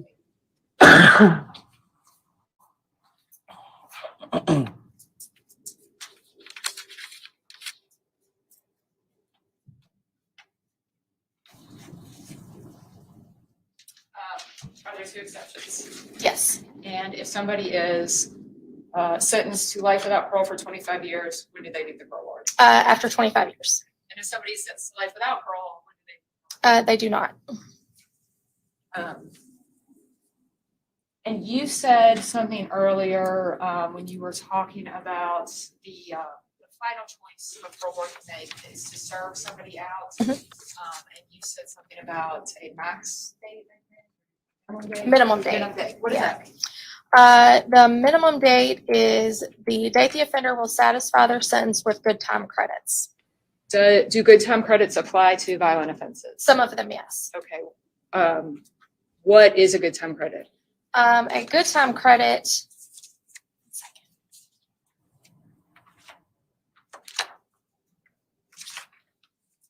Oh, wow. In UK, you can get parole after just half. Good time is just a general term for all the credits that an individual can receive.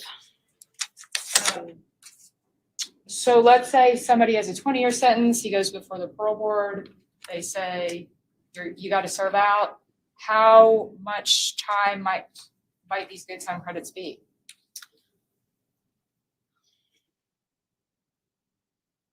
Judge, I object. I'm glad that they're going over all of this because, I paused it for a minute to talk, so I can probably skip for a little bit. I'm glad that they're going through all this. Like, I want the jurors to really understand, like, he has a chance of getting out if, you do this or this or this. So, but I think it'll be life without parole, hopefully 3 consecutive sentences.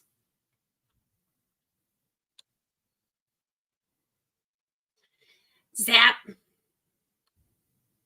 Maybe if they zap him hard enough, that fungals will fall off his head. Do you know if there are credits that could bring down I feel like this is really confusing. Sorry. Let's say somebody has a 20-year sentence. Yes, ma'am. Meets the parole board at 17 years. They serve him out. Does he continue to serve for 3 full years? Yes, he will serve on parole supervision until his minimum expiration date. I'm sorry, not parole supervision. If he has to serve out the rest of his sentence in prison. Yes. Okay. So are there credits that take off from the back end of that? There can, but he won't. He will not go below 85% of his sentence. So he'll serve at least 17 years. Yes. And may serve more depending on credits. Yes. Okay. If he is placed on parole for 20 to 50 years or life, and he is or even life without parole for 25 years, and he is paroled, how long does somebody serve on parole? He will serve on parole until his minimum expiration date. And is that what you said earlier is the time of the sentence minus the credits? Yes. So when somebody is on parole, is he released out onto the streets? Yes, they are supervised by probation and parole at that point. What sort of things do they do while they're on parole? They have to follow several rules. We have a set of general conditions that we put them on. They will report to an officer on a regular basis. They maintain employment. They participate in counseling programs. They have to maintain a stable residence. No possession of firearms, no use of drugs. If they have any payments, they have to pay supervision fees, restitution. No new offenses. And are these similar to the requirements of somebody who's on a probation caseload as well? Yes. If somebody is on parole and then violates the parole, what happens? They will more than likely either face a sanction or go back before the parole board. And can they be revoked from the parole? Yes. Can you tell the jury what the difference is between consecutive sentences and concurrent sentences? Consecutive sentences run right at one after another, and concurrent, the sentence will run at the same time.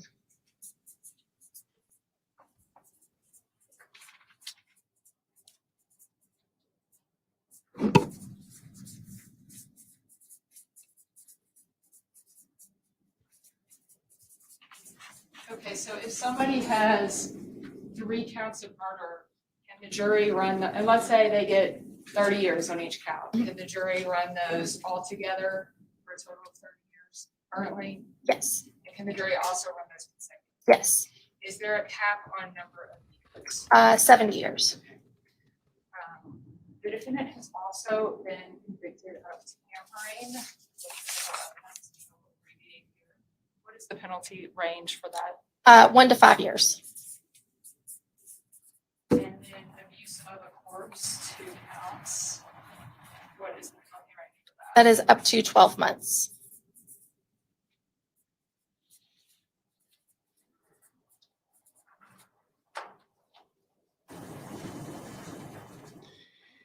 Further questions? Thank you. For the defense? Afternoon. Oh, Lord. I want to make sure that this is all clear to the jury. We talk about this sort of stuff all the time. This is what this is your bread and butter, right? Okay. But actually, some of this stuff is fairly confusing. It is.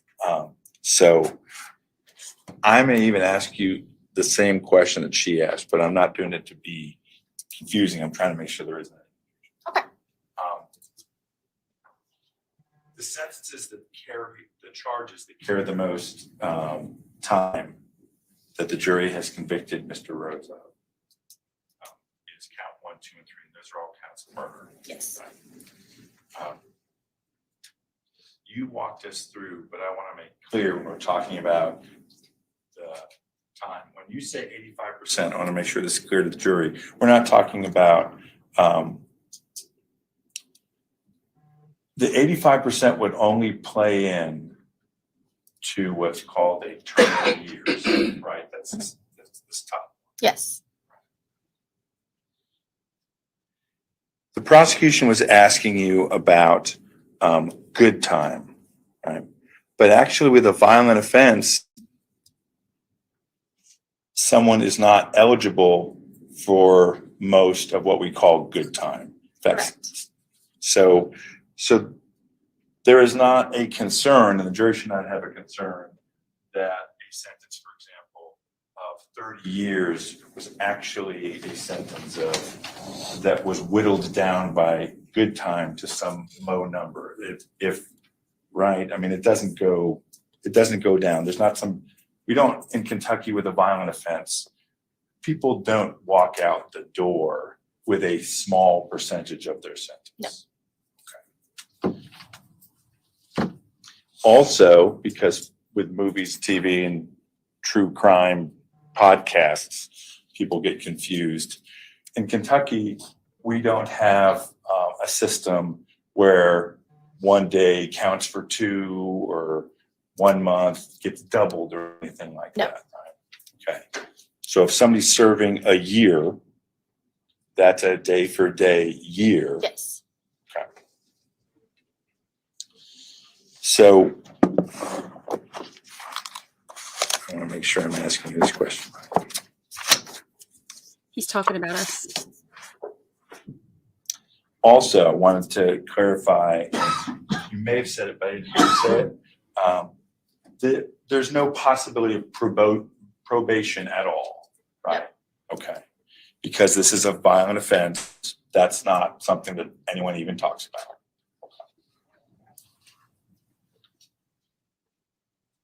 So when we talk about these things like 20, when the Commonwealth is asking about the 20 years parole eligibility, that's an actual 20 calendar years. Yes. Parole eligibility.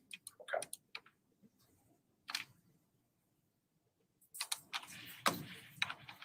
Even if someone is eligible for parole in Kentucky, and you said this, but I just want to make sure this is clear.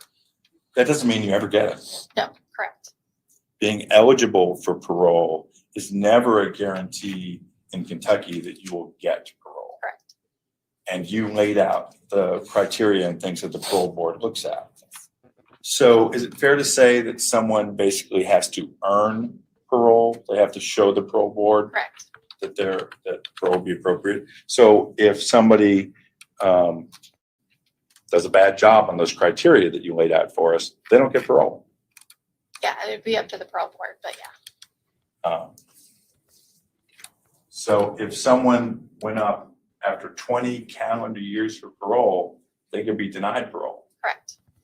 And under some circumstances, the parole board might, if they've done very badly, if the parole board was very disappointed with them, then they might never see the parole board again. Did I hear you say that? Correct. Okay. Or the parole board, again, after 20 years, and I'm just using this one, might say, we'll see you again in 3 years or 5 years or some number. They would set a number. Okay.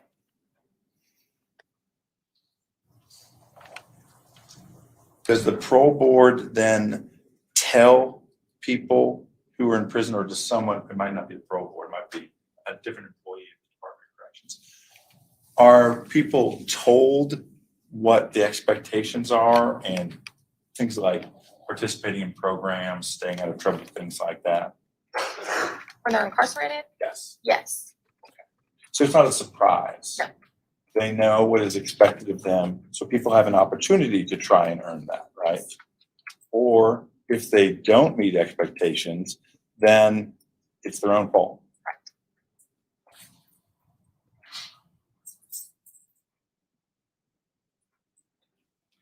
Inside of the prison, you talked about there are programs, and I know I'm not going to ask you specific programs, specific places, right? Because that wouldn't be fair. You probably don't know.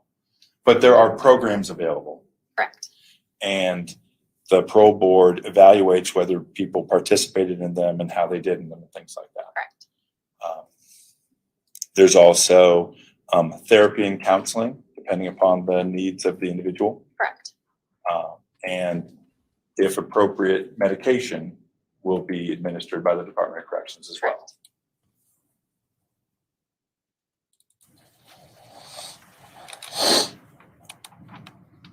The sniffing right into the mic. People who do this in the Department of Corrections are well trained.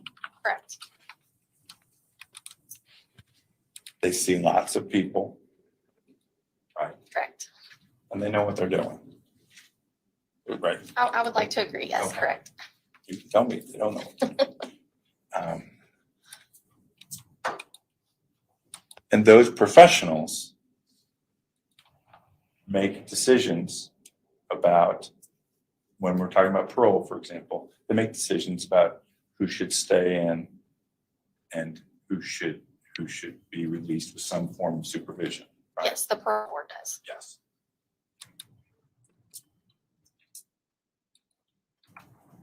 And if someone is eventually, I mean, we're talking about large numbers here, if somebody is eventually released on supervision, then they're still not, they still have things they have to do. Correct. They have rules they have to follow. Correct. And you, people who work with you, follow up on them, right? Correct. You make sure the people are following the rules. Correct. And if they're not, then you bring them back to court. Correct. Yeah, we put it back before the parole board. Thank you. I don't have any further questions. Are you ready to write? No. All right, you're free to go. Thank you. Does come up have any other witnesses? Your Honor, that concludes the comments. All right, thank you. We're gonna take a break. Although I do want to go ahead and tell you all, I don't think that we'll be here very late today. I expect for you to be out of here hopefully by 4. But right now we're gonna take a 10-minute break. If you could just come back in front of the courtroom doors at 2, let's say 2:40.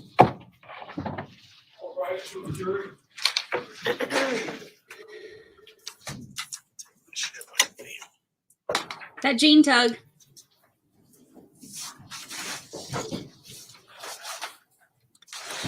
About to do feet finders. Feet finders, feet finders. Ooh, cute boots.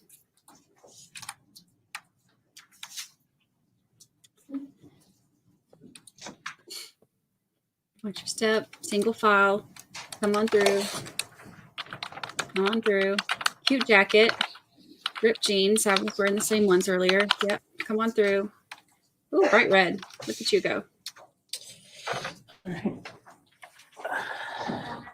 Maybe I'm sure. Yes.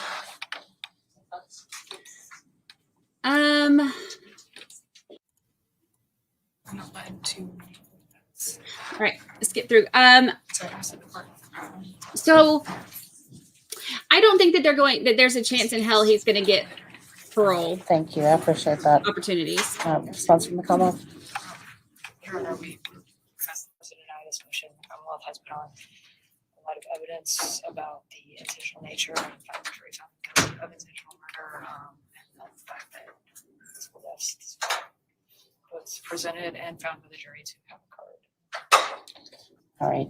I believe that the jury can consider the evidence they heard in the guilty, not guilty phase. And additionally, even during the penalty phase, there was one witness who talked about the boys. And then, of course, Mr. Jones testifying about Christopher Jones. So Why? It's like they have the hot mic when we have to listen to them talk about like how she's gonna eat a, avocado on break. But when we actually get to hear some of the good stuff, then they cut it. It's so rude. So rude.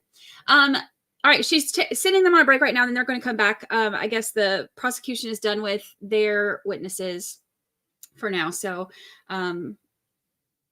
now we're going to have, I guess, see who all the state or the defense brings up.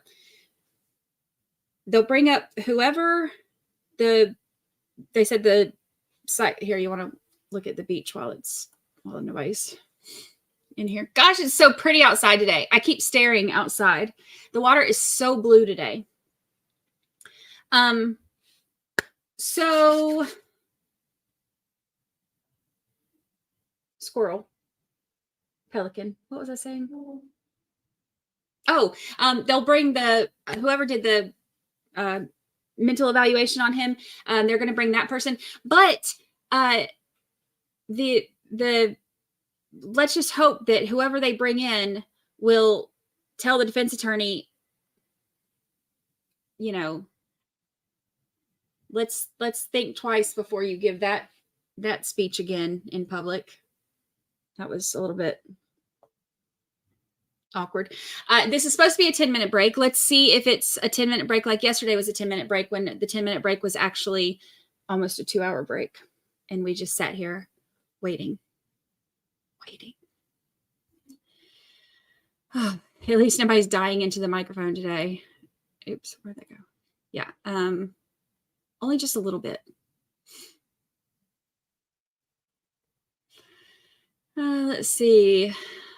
Is this Pensacola? I am about 2 hours from Pensacola. I'm at Panama City Beach. Road sky is not so blue. That's what you get, sucker. Sucker. Nobody's running today. There is somebody walking right here, though. You can see them.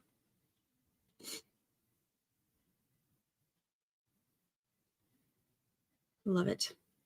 What time did the verdict come in last night? What time was it, y'all? It was like 3 hours, 3.5 hours. It was over 3 hours. It was like almost 3.5 hours after they went into verdict watch. I got back from my appointment at what, like almost 5 or something. So it would have been somewhere around 8:30-ish, would be 9:30 Eastern, something like that ish. I don't know. I didn't come here to math. Let's see. 3 hours and 38 minutes. Look at Shunk and Bacon. Knowing the exacts. So pretty. I would love to live where there are beaches. We don't have that where we live. I love it. I love it. I absolutely love it. Where are all the beach people? It is always dead like this during this time of year. After October, after Labor Day, it gets kind of quiet. And then like we get another little rush in October, because October, this is a secret, but October, the Panhandle is the absolute best time to go, because the days are like, you know, mid to high 70s. And then the nights are just enough of a chill to where you can like wear a hoodie and stuff most of the time. And it's beautiful and there's not a lot of people. We get like a little bit of a rush, but not a whole lot. And then after October, it's dead on the beach. Like this is when I take Lucy out there now, like she can just run free and do whatever. And there's nobody around. You'll see like some of the snowbirds will go out there and they'll walk during the day. So you'll see, because we have a bunch of snowbirds that will come in like November, December, January, or December, January, and February. And they'll come and stay for like 3 or 4 months. And so even when I'm walking her, like if I don't walk her on the beach, if I don't want her to get all sandy and whatever, then if I walk on the sidewalk, you'll see like most of the old people are walking out there, like all the older snowbirds, and they are just adorable. They are adorable. I love them so much. And it's funny, but see, it's like, okay, if I go for a walk in the mornings right now, I'll see like a bunch of, you know, sweet elderly people. If I go for a walk in the mornings, like let's say in April, I'll see a bunch of hungover people doing the walk of shame back to their own condo. Either way, it's a blast. You know, it's just different times of the year. You see different things. It's always changing. It's great. It's great. Is the water warm still in the winter months? Not really. Like it starts getting kind of chilly. I mean, to me, like you'll still still see people out there in it. You know, like through December and stuff, but it's too chilly for me to get in.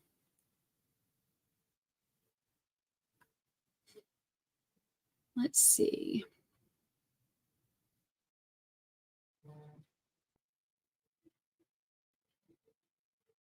Yeah, my favorite place. Yeah, when I was in the hospital going through like chemo and stuff, and I was like, I thought I would never get to see the beach again. So then when I got through all that, I was like, screw this, I'm selling everything and moving there.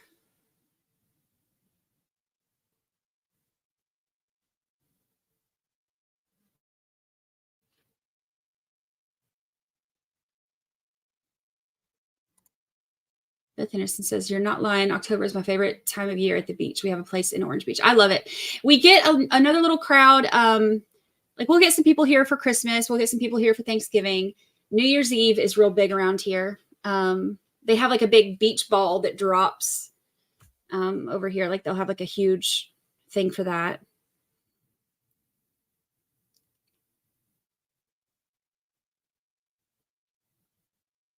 My parents were snowbirds just 1 month though. I love the snowbirds. They're sweet. And they all love Lucy. Tiki hut fornication. Tiki hut fornication ends at the end of October because they take all the tiki huts up. But they have all the tiki huts right now are all piled together. I'll have to take a picture of it and show y'all when I walk over there. All of the tiki huts they have piled them all together over here. So it's like a tiki hut village. I don't even want to know what's going on over there. Yes, this is Sterling Reef. Sterling Reef is I don't want to say how close it is to me, but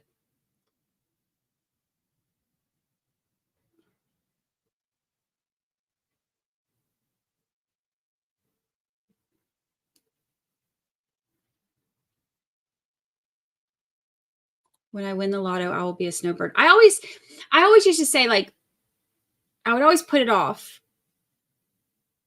But then, and like, look, I would not be able to afford to live on the beach if I had anything bigger than what I have. Like what I have is, and I, you know, my like y'all seen, I showed my condo before. My condo is tiny. Like I live in a studio condo. I live in one room.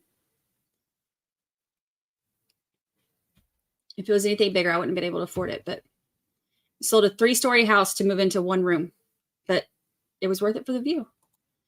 Is that a long pier out there? Yes, this is the county pier.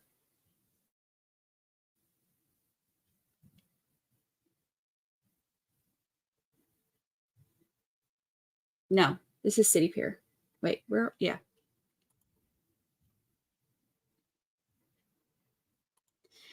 Autumn, I live on the west end of Panama City Beach. Oh. Over like Pier Parkish area. It's where the beach ball drops.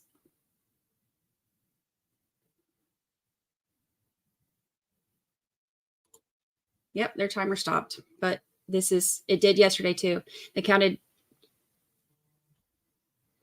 them 10 minutes yesterday, and then we stayed here for 2 hours. Great.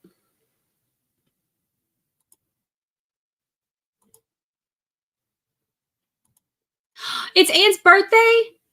Anne, happy birthday. Where did I miss that? How did I miss that? I try so hard to read everything, but I can't see. Oh, here it is. I see it. Today's my birthday, 70 years old. I should be a snowbird. And happy birthday. Happy birthday.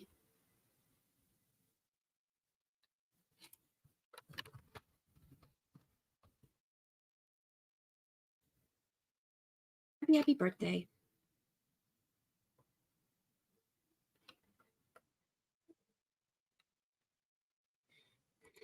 Do you have a separate bedroom? No, it's a studio. I live in a studio. Like it's just one room. So like you can see my kitchen behind me. And then I've got like over, I showed it before, but it's hard to see. But I can't move my camera again because every time I move my camera to show, then it's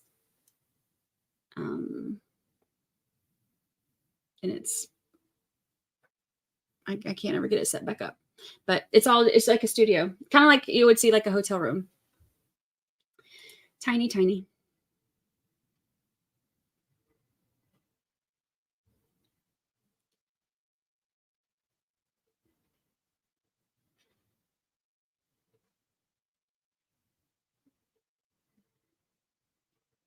Has anybody caught anything wild at that pier? Oh yeah. I took my kid fishing at the pier and he caught a stingray. But people catch all kinds of stuff out there. All kinds of stuff. Somebody caught a shark the other day. The pier is really cool to go out on in the mornings. You'll have like all the fishermen and stuff out there. And then there's like the birds and the pelicans and stuff love being out there. It's really cool out there. I love the pier. And you can see around the pier, you can see like if you walk out there, you know, I love sea turtles. I have like a little sea turtle collection. I have a sea turtle collection. I have a gnome collection. I like things. But the going out to monitor the pier, you can see there'll be like huge schools of fish that go by. I love there's like this one kind of fish. It's like they come by and they reflect the light, so it looks like just shimmering diamonds. Like, and they'll be in these huge schools. So it's like these. It looks like a bunch of shimmering diamonds that will just like be, swim through together. It's so cool. We'll see sharks out there, but you see sea turtles out there a lot too, which is what I love, especially during sea turtle season. I love it.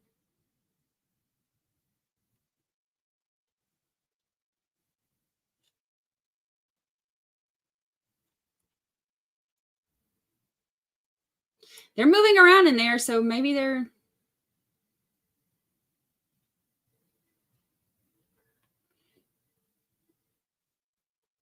10 minutes up. If they leave us for like, it was what, an hour and a half, almost 2 hours yesterday. Ugh.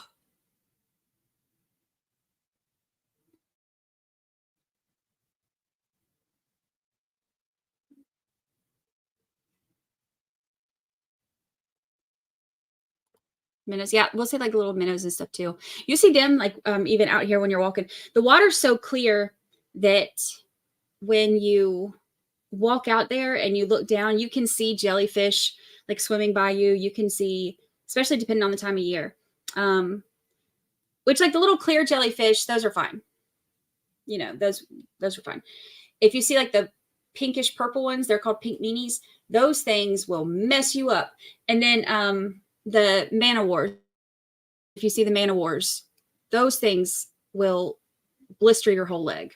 And their tentacles can reach out like 100 feet. Even if you see them, like when they wash up, don't get near it. Don't get near them. Those things are vicious. They're beautiful. They're vicious.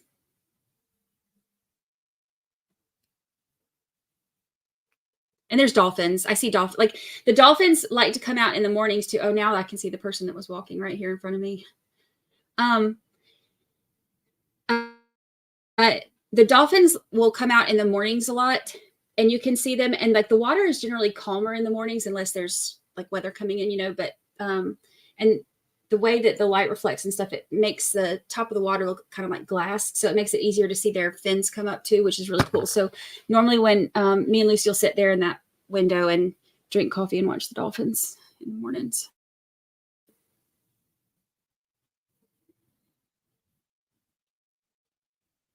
Yes, it's one room of peace. And it's only one room to clean, which, hallelujah.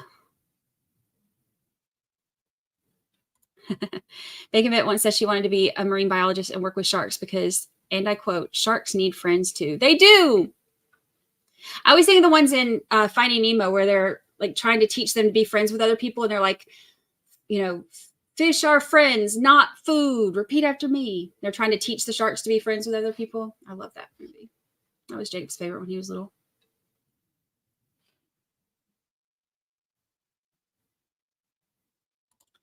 My sister goes to Manzanillo, Mexico for 5 months every winter. And that place is wonderful. Beach is beautiful, but waves are crazy. That's one thing about living on the Gulf. Like the waves are not ever like there's just not a lot of waves around here. When we get like hurricanes and stuff like that coming in, the waves will get pretty gnarly, which is really cool to watch. At night, like as the moon's coming up, the waves will get bigger normally, which makes it great to, open the window and listen to that. But for the most part, you can see how calm the water is now. Like being in the Gulf, it stays pretty calm.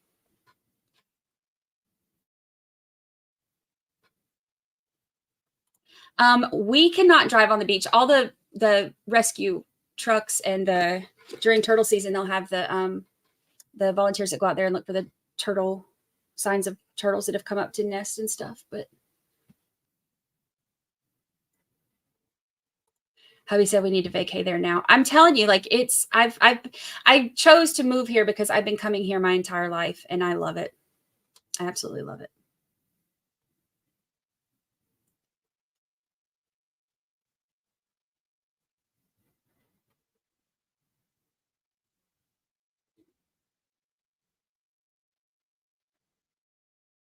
I love dolphins too.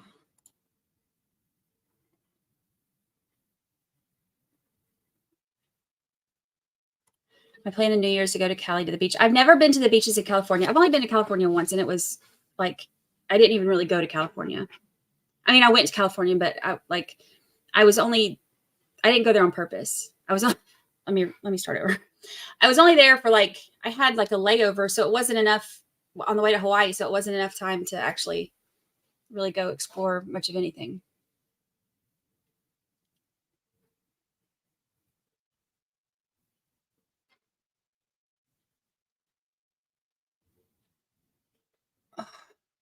I tell you what's cool when they go by the oh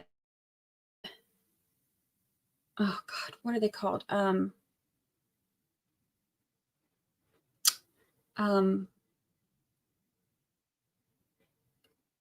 Why is my mind going blank? Like, they're huge. I keep wanting to call it a walrus. It's manatee. Oh God.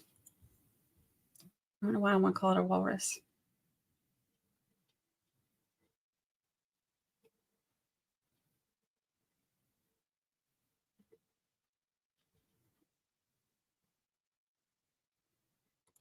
We'll get Brandi's real estate agent. I want that view, that size place. And well, I can give you my realtor's name. She's awesome.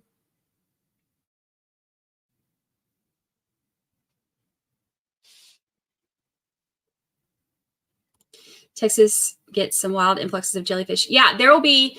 I squeeze it right out of the peel. Ooh. Anything we need to take up before I bring the jury in? They just open right back up with a big old cough. There will be times a year when they'll be everywhere out there, like everywhere, jellyfish.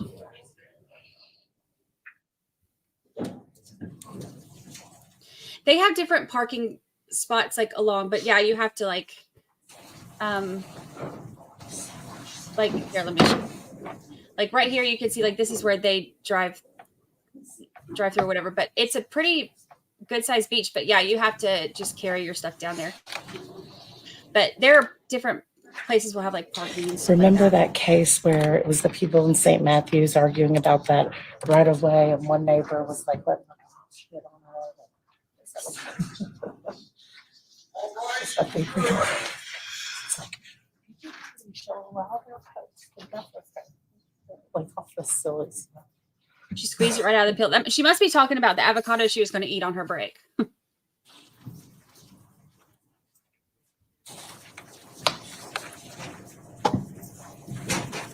Oh, speaking of which, is Jimmy in here? Jimmy Lawson, are you in here? You sent me an article. Jimmy Lawson lives near me. She's from here too. Thank you. She sent me an article I'll have to go over in our next I'll be break seated, thanks. About something that just happened in our county. For Mr. Rhodes' defense, would you like to call witnesses? Yes, Your Honor, the defense would call Anna James. Thank you.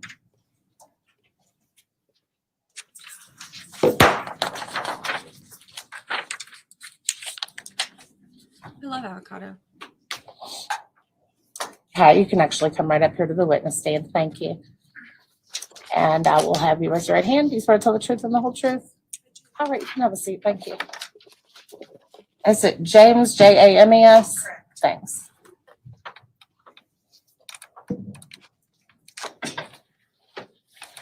Good afternoon. I know I've just said your name, but if you could introduce yourself. I'm Anna James. And what do you do for a living? Well, most recently, I've been in the mental health field for 28 years. Most recently, my position for 11 and a half years was assistant mental health coordinator for the largest Head Start grantee in the state of Indiana. And what is your relationship to Brice? I am Brice's stepmother. Oh. When did you first meet Brice? When did you first come into his life? In 1998. And how old was Brice at that time? 7. And when you met him, how much time did you spend with him? We spent a lot of time together. And how often would he stay with you? Well, he would, I had a young son too. And then his brother, Bryce's brother Chandler was also there. So it got to be almost every weekend. But then he participated in sports. So I would be at his sports, his football games, and just around a lot. And that was, I believe how old did you say he was? He was 7. And then were there any other periods of time in his life when you were seeing him more regularly? So so then his father, and that was the beginning. So I started dating Sean. Actually, Sean and I worked together at Charter Hospital. And Sean is Bryce's father. And so we started dating in 98. We introduced our boys. We got more serious in that first year. And then we moved in together in 1999. And Brice was over a lot. I was very active in his life. And what period of time that you spent with Brice would you say contained the best memories of Brice? Those early years. So, and when he was little, and he and Chandler and Credence playing together, and Darion, which was another brother that he lived in Lexington when he would come and visit, and holidays, and our first family vacation was we went to Florida to the beach, and we stayed on the beach, and went to Disney World, and it was just fun, age appropriate fun, and we were away, and it was a vacation, and I taught Brice how to swim on that vacation. Did you take any pictures during that vacation? Yes, took a lot of pictures. Vacation.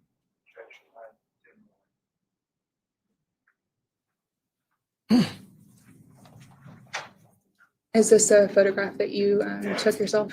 Yes, that is a photograph that I took. And who are we looking at in this photo? So this is Brice and my son Credence. And you'll notice in this picture, Credence has a big cut chunk out of the front of his hair because he looked up to Brice a lot. And Brice had gotten a Nike swoosh cut in the back of his hair, and Credence wanted a Nike swoosh sign like Brice. So that was his attempt at a Nike swoosh sign there. So we look at these pictures and laugh about that often, remembering that. And was this a photograph that you took as well? It was. It was Disney World. And that is Brice, Credence, Brice, and Chandler from left to right. And Jeannie. And what about this photo? And that again is Disney World. That was at MGM Studio at the Muppet Show. We had our 3D glasses on. And who's in this photo? That's me and Brice and Chandler and Credence. Okay, let's go back to the swimming for a moment. We can turn the lights back on for a minute. Thank you. I think you told us that you taught Brice to swim. Can you tell us a little bit more about what that was like? So, and it was really important, for us, and considering, that we had young children and blending the family, and there was other, parents involved. And one thing I noticed early on with Brice is that, trust and him trusting me was really important. And, I worked really, really hard at that. And also with Brice, he didn't like to be embarrassed. He didn't like to do anything that would put him in a situation where he would be embarrassed or where he didn't have control or,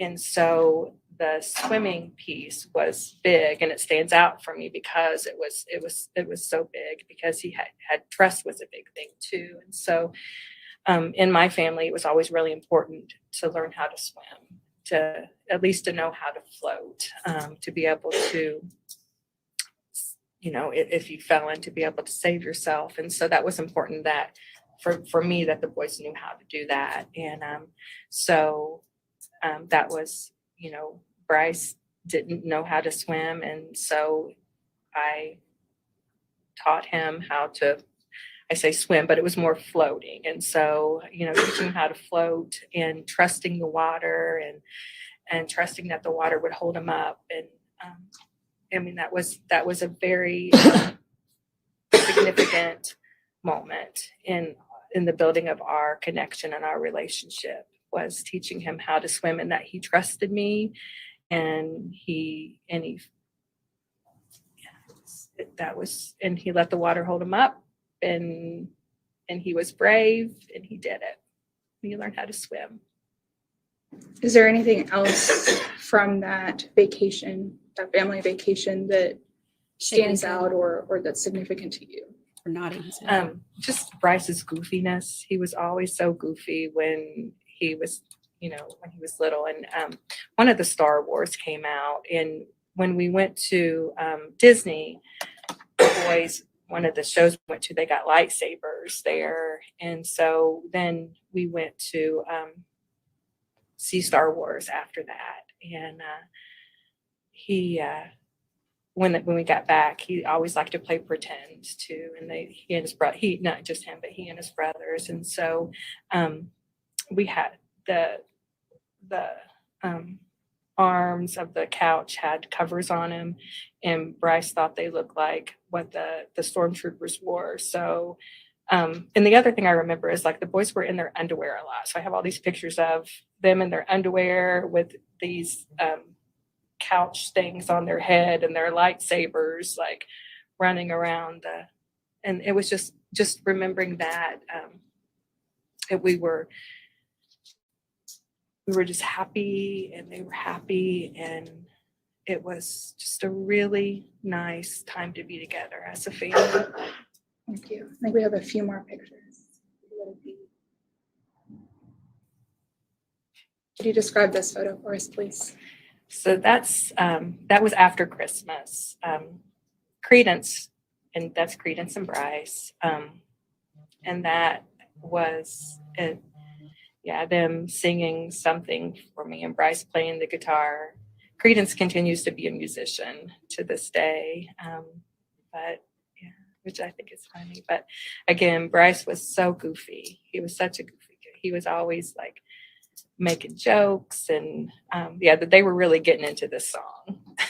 I don't recall what the song was, but they were really getting into it. What about this next photo? And that was a family vacation to Memphis. We drove to, we meet my cousin. Memphis was a halfway point for us. And so my cousin and her son met us there.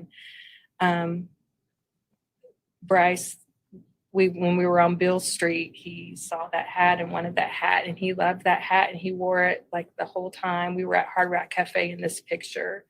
But Brice had a little afro, and so the funny thing, he wore that hat the whole time, like from when he woke up until the only time he didn't wear it is when we were swimming. But when he would take that hat off, he had wore it so long that his hair was shaped in the form of that silly hat that he loved so much. Yeah, but that was a good family trip too. What about this photo? So that is Brice and his brothers. That is Credence and Brice and Chandler and Darion. And that is in one of our rooms at our house. And that was, Was that a chair that they all like to sit on quite a lot? Yes, that was a chair that we sit in. It rocked. And so, there was a lot of. Was it normal for Brice to pull a goofy face in a photo? It is normal. It was normal for Brice to pull goofy faces in, because he was a goofy boy. What about this photo? This was, that was at my apartment. That's before we moved in. That's when the boys were supposed to be sleeping. You see, Chandler was always very obedient. I don't think he was really sleeping, but he knew to fake it. And I think I came in to say, well, you guys are supposed to be asleep. And two, this was Credence's bedroom. Credence had bunk beds. He had 2 beds, but whenever they spent the night, they all slept in the same bed always. What about this one? That's Brice and his sister Chambrielle. Is this a school photo or a family photo? I think that is a photo that his mom had taken. What about this one? I think you took this one. Yes, that's one that I had taken of the boys. I think that's the first picture I had of them taken together. How old is Brice, do you think, in this? That photo? was 99, 7, 8. I think we have 2 more. Yeah. So even with family support, he can't act right.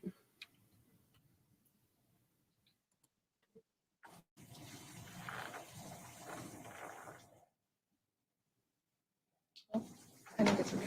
We can-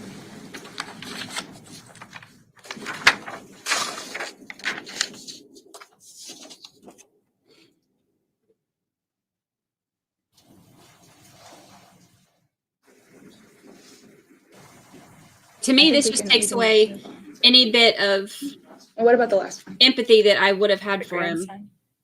That's Brice and his son, Joel. Oh, Brice has a son. He does have a son. Somebody I know asked. you were part We haven't of heard his anything about his grandson's kids. I am very actively involved in his life. Yes. We don't have any other photos.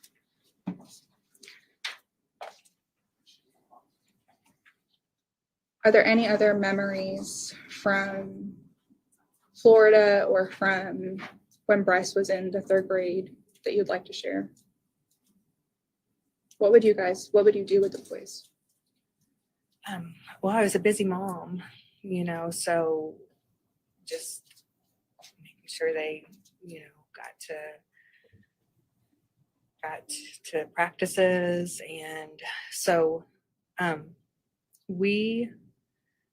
Brice, when I moved in with Sean initially in 99, his oldest boys, Brice and Chandler, didn't live with him. They lived in the area, but they didn't live with him.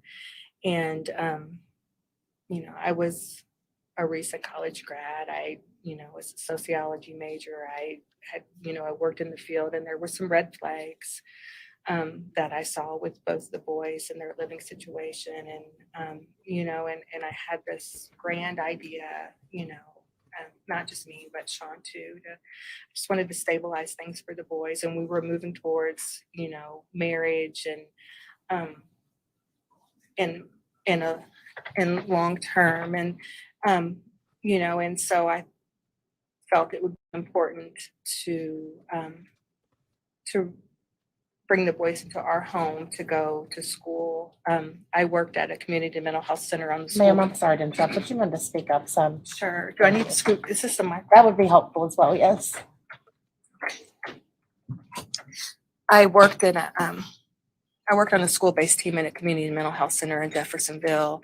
And I just thought it would be we thought it would be a good idea to have them in the home and to be in a school that I could, that I was involved in. And so we met with Brice's mom and his grandmother, and I had expressed to her at that time, and because I knew that there was, I let her know what my concerns were. I felt like, I knew that there was some abuse in her relationship, and that I wanted, that we just wanted to provide more stability, and we wanted the boys to be together.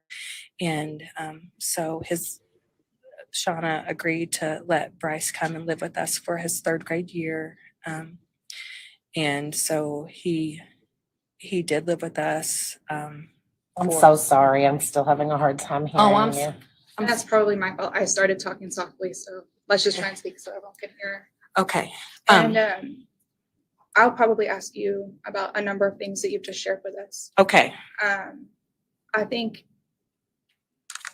can you tell us about your participation in Brice's education? And so, the normal kind of things. I was probably a little bit more actively involved because I was at the school pretty often, in communication with his teachers about the progress that he was making, and there were some concerns that came up, and we wanted to get him tested, and Shauna refused to have him tested at that. I'm sorry. When you say tested, what do you mean? So to have testing for a developmental or academic evaluated an evaluation through the And school. what stood out to you that made you want him to be evaluated? So the processing of information, the retention of information, just some cognitive things as far as understanding. Would you help Brice with his homework? I would. And what was that like? It was challenging in that there were, so going back to what I had said earlier about Brice didn't like to be embarrassed or feel, like he didn't have control of the situation or, understand things. So I had to think of, ways to help support him without making him, without him feeling embarrassed. And so there would be often, he would,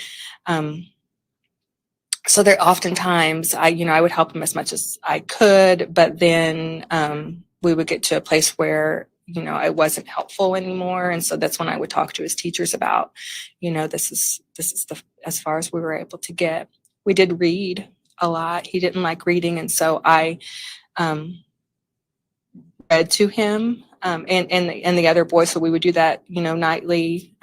We read Harry Potter and chapter books and things. And that helped him as far as, with the reading piece. Did Brice, I think you said he did some sports at school. It was youth league. So he was, at that time it was youth league, and it was youth league football. Mm-hmm. And did Brice play football later in life as well? I am not certain. I don't think he played football later. I know that he played basketball when he was in middle school, but I don't think he played football beyond youth league that I'm aware of. We moved away in 2002, and that changed our accessibility and our interactions. I'm sorry, changed what? It changed our accessibility to Brice then, and when we moved away. Did Brice ever get evaluated or tested? He did get evaluated. When did that happen? I am not for certain. I believe it was middle school when the actual testing took place. And why did it take so long for that to occur? Because his mother had to agree to that and sign off on it. Was it just school that Brice struggled with? How did he do at home with chores or tasks? So he was task avoidant, and and chores weren't and some, again, trying to determine what's age appropriate and not age appropriate. He tried to get out of chores a lot. It wasn't his favorite thing to do, and often would engage in goofy behavior to get out of doing things. So there was there wasn't a lot of follow through. And again, he was pretty task avoidant. And so Why do you think he was so task avoidant? I think, and then sometimes too, it seemed like, when I gave him directives or when his father gave him directives, the processing piece that I spoke about, I don't know that he processed that the whole way through. And so it would look like he was being oppositional and he wasn't being, it wasn't. So that sometimes that would lead to problems, in consequences. And, but I think it was again about processing and understanding. Did you ever observe Brice develop a morning routine or any routines or habits of any type on his own? Not on his own. He was, pretty dependent on, me or his brother to like wake up and those type of things. He was still pretty young. Did Brice ever have a job with you at any point that he was with you? And so so when we like I said, we moved away in 2002, and he came to live with us when he was in middle school and for a short time. And we were looking at some different alternatives to support him and to get him acclimated into the community. And we did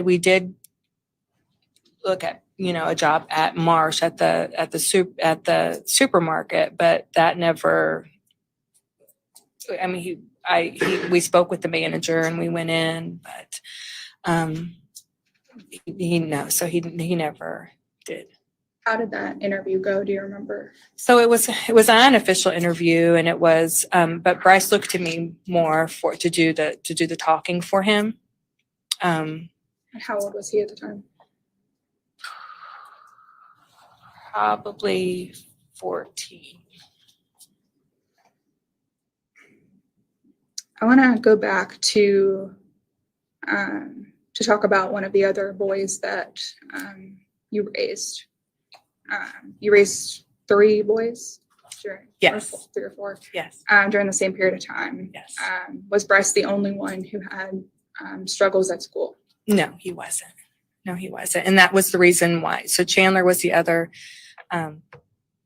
He and Brice are a year apart, and they're both Sean's children. And he was struggling and having some outbursts in school, just as Brice was struggling. And that was one of the reasons why Sean and I wanted them to come and live with us.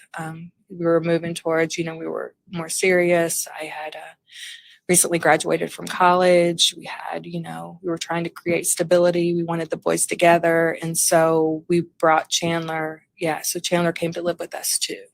Were you able to help Chandler find success or find support in school?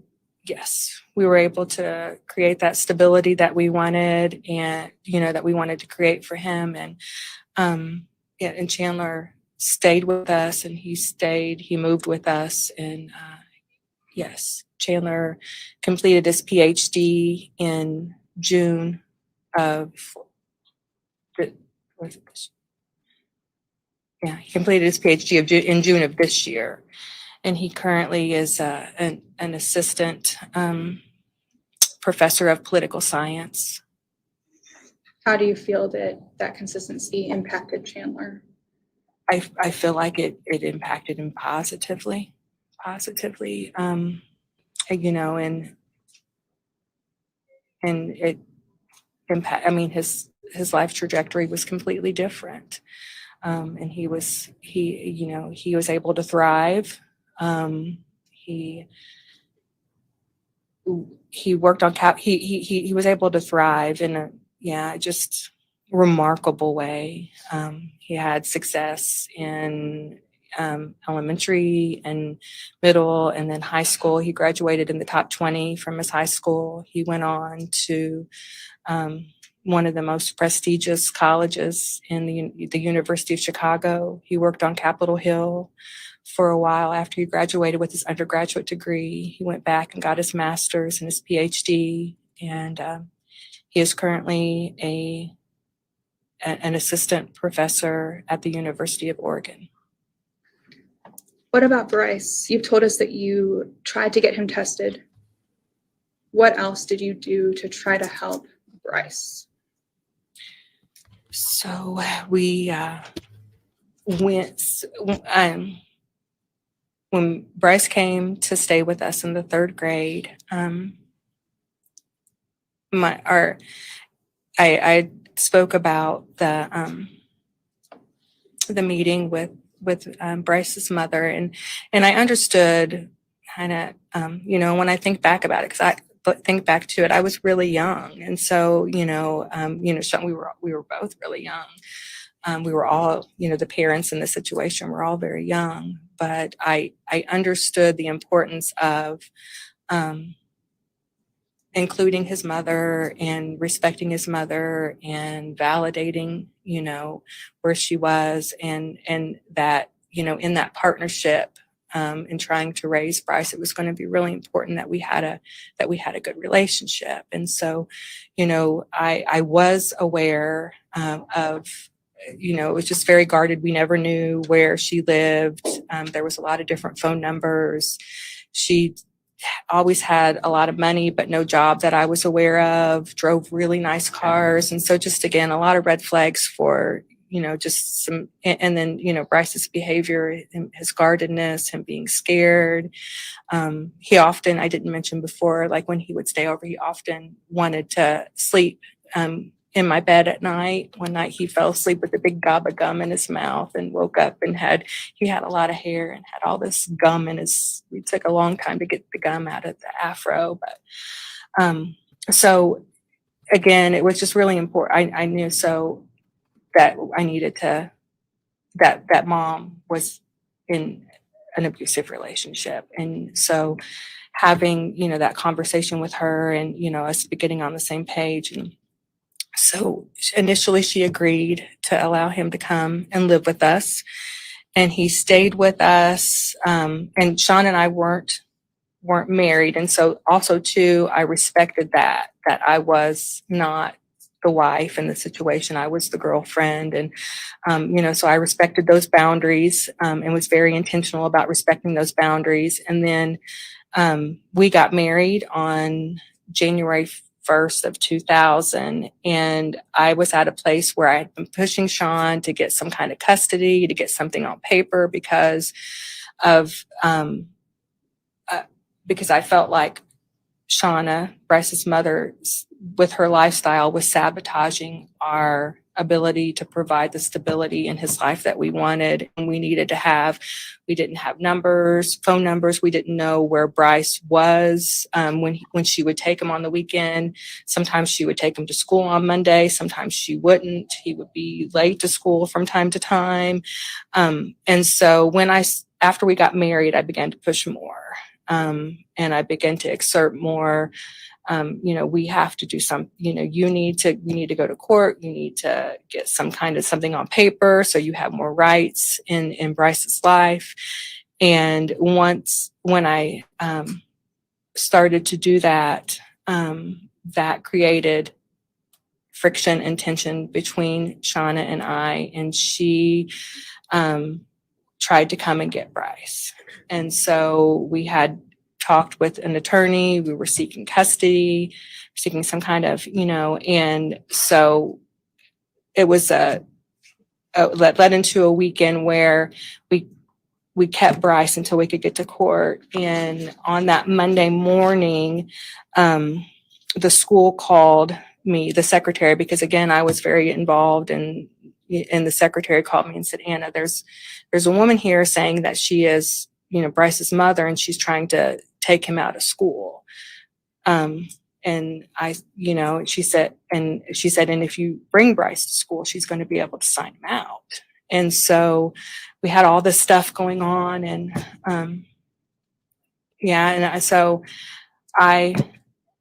we decided to keep Brice. she said, just if you don't bring him, then she can't get him. So I kept Brice at home, and it was a very emotional situation. It was a very emotional. Brice's mother and grandmother came over, and Brice was, in the house, and he was crying, and they were banging on the doors and the windows and come out here, Brice, come out here. And I, explained to Brice, this is, we're trying to protect you. We need to know where you're at on the weekends. We need to have phone numbers and addresses. And I said, I'm so sorry this is happening. And I said, but you tell me, what do you want, Brice? What do you want? And he said, I just want to be with you guys. I just want to stay with you guys. And I said, well, we're going to fight to keep you here. And I'm sorry you have to go through that. But he hid in that bedroom, and he wouldn't go out. And his mom and grandma were saying, come out, Brice, get out here, get out here. And but that was the hardest memory. I remember I couldn't protect him. So I protected him in that moment, but then just as soon as he went back to school, she came and got him, and we went to court, and we didn't get, it wasn't favorable for us. And after that, Shauna enrolled him at a different school, and we weren't able to have the same level of contact with him that we had been before, that we were able to before. Was there anything else that was different after the custody battle? Yeah, so Brice was different. He was different. Our interactions and our connections, we've always been connected. We are still connected. I love Brice forever. But his guardedness, he was more guarded. It was just like we started all over again. Was that how Brice was the first time you met him? So that was how Brice was he was always, kind of guarded in the beginning. And it took a while, like I said, to develop that trust and that connection. And I was very intentional. It was really important for me. And then too, I was just hopeful, I was young and optimistic. And I think I loved the boys before I loved Sean. I loved his boys. I'm gonna pause for just one moment. Can I see this, Bernice?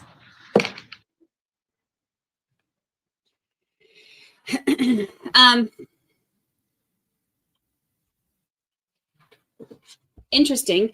I wonder if it would have made much of a difference if he had stayed with dad and stepmom instead of mom. But I mean, they're not sentencing him based on what ifs. Best memories of Brice from the third grade, and a very difficult memory of the custody battle. Are there any other difficult memories that you have of Brice that you'd like to share with us? Yes. So we always would do whatever, and we were clear with Shauna. We would always do whatever we could to help stabilize Brice's life and his situation. We knew, and again, I still don't know all the details. I don't know all the details of what Shauna was involved in. But I know there was trauma. I know there was abuse. I know, but it took a while, and, Brice was getting into trouble, and Shauna called Sean and said, I need Brice to come and stay with you all. Is that, and we talked about it and said, absolutely, he can come and stay with us. That's when he was in middle school, and he came, and he stayed with us. And that was, when the job and, trying, and Chandler was there. And so, Chandler worked, really wanted him to be there, and really, loved that he was going to school with them, and Credence. And, but it was hard for Brice to acclimate. It was hard for and it was different. They were older, and he and Brice had done some things and got in trouble, and he was really mad at Sean, and there kind of how the whole situation ended is that Brice hurt himself. He did some self-injury. I don't know exactly what it was, but he had marks on his face and called the cops and said it was Sean, and and they took him to the Eskenazi, which was the local hospital, and we had to go through all that and then go to get him, and when they realized that it wasn't that there wasn't any kind of abuse or anything going on, and we went to the hospital and to get Brice, and when I got there, he was in the hospital bed, and I was still like frustrated and just all kinds of emotions. And I remember, and Brice has never disrespected me. That was one thing throughout he was goofy and he wouldn't always follow directions and things, but we had a very loving relationship. We still have a loving relationship. And so I don't remember my exact words, but I said, something like, what, Brice, what is, going on? And he looked at me and he said, "Get out of my face." And it was just like a whole different, I'd never seen that in him. He sounded different, and it was, so it was, that was, I mean, I can still hear his voice in my head saying that. And I remember it was scary. It was I was hurtful. It made me sad. It was just, there was, and that was a hard, and it's a difficult memory. And decided after that, Brice wanted to go back to his mother's. He wanted to come back to Jeffersonville. And we arranged that. I took him back down to his mom's, and it's a pretty quiet ride back down there. It was a pretty quiet ride back to his mom's. And when he was getting out, his mom came to the window. I was talking to her, and he looked at me and he said, "I love you." And I said, "I love you too, Brice." How did you feel when Brice said he loved you after all of that? I mean, I've felt like a mom feels when they're, going through a really hard situation with their child, when they look at you and they say, "I love you." I mean, there were still all the emotions because we were still dealing with a lot of stuff, not knowing, like what the next steps were and things. But I felt love for him too. And I felt concern, and I felt I always wanted to help him. I always wanted to do whatever I could. But again, kind of that helpless feeling that I had felt like that was, throughout our relationship, is that my hands were tied a whole lot in helping Brice, and that was always hard for me. If Brice is given an opportunity for parole, oh God, what would you like your role to be in his life going forward? So I would like to still always have a relationship with Brice. I feel like, ongoing mental health support is really important for him. Ultimately, that's his choice, what he follows through with, but,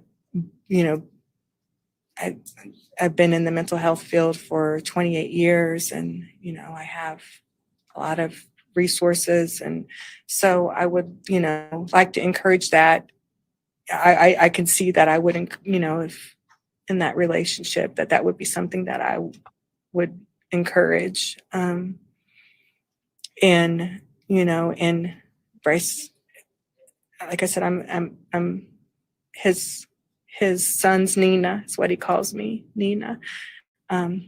So, you know, I play that, you know, I would continue to play that active role in being the grandmother and, you know, and yeah.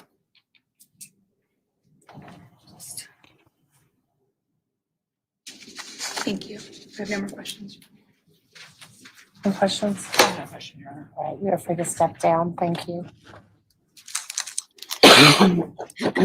I mean, I feel bad for her. I feel bad for, because I mean, that would be, could you imagine, like, Defendants have any other witnesses to call that would today? be hard for her. Okay. If you want to come up, I'll just double check with you before you let the jury go.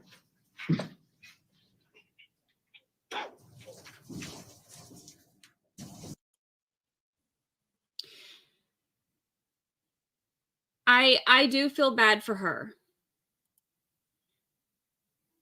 And it makes me really sad to hear the situation about like how, you know.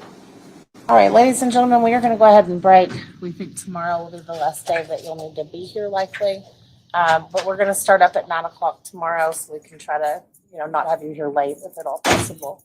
So we will ask you to be outside the courtroom doors tomorrow morning, no later than 9. In the meantime, you are still under the admonition of not discussing, researching, or posting about the case. We'll see you tomorrow. All rise for the jury.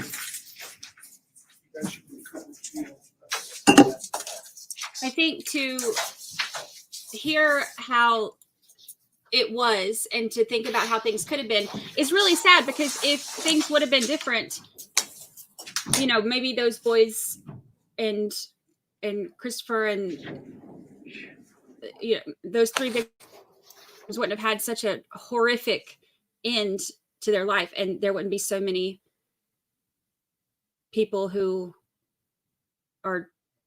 lives are completely flipped upside down by this. So it is a sad thing to think about in that sense.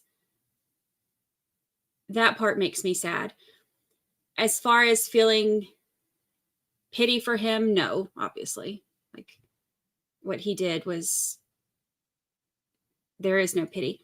I do understand as far as trying to go through a lot of this stuff, because keep in mind, they're going through this for a couple reasons. Number one, I think the defense is wanting to humanize him as much as possible so that the jury feels more like they're sentencing a person instead of a criminal who, like, or a monster or whatever. But also, there's never an excuse for doing these things like this, especially when it's, you know, this horrific. There's never an excuse, but there's always something that led to it. And people misunderstand me because I've said this before on here and people have misunderstood what I was saying. In no way, shape, or form is there an excuse or, you know, a justification or anything like that. But there are always reasons and experiences and situations that led to that. So I think in his situation, you know, understanding the family dynamics and how his relationship and his childhood was, you know, so different with his stepmom and his dad, and then the chaos from what she described, like more of a chaotic situation with his mom. If you are already kind of predetermined to have certain mental, emotional, or intellectual deficiencies, being in a chaotic environment can trigger those.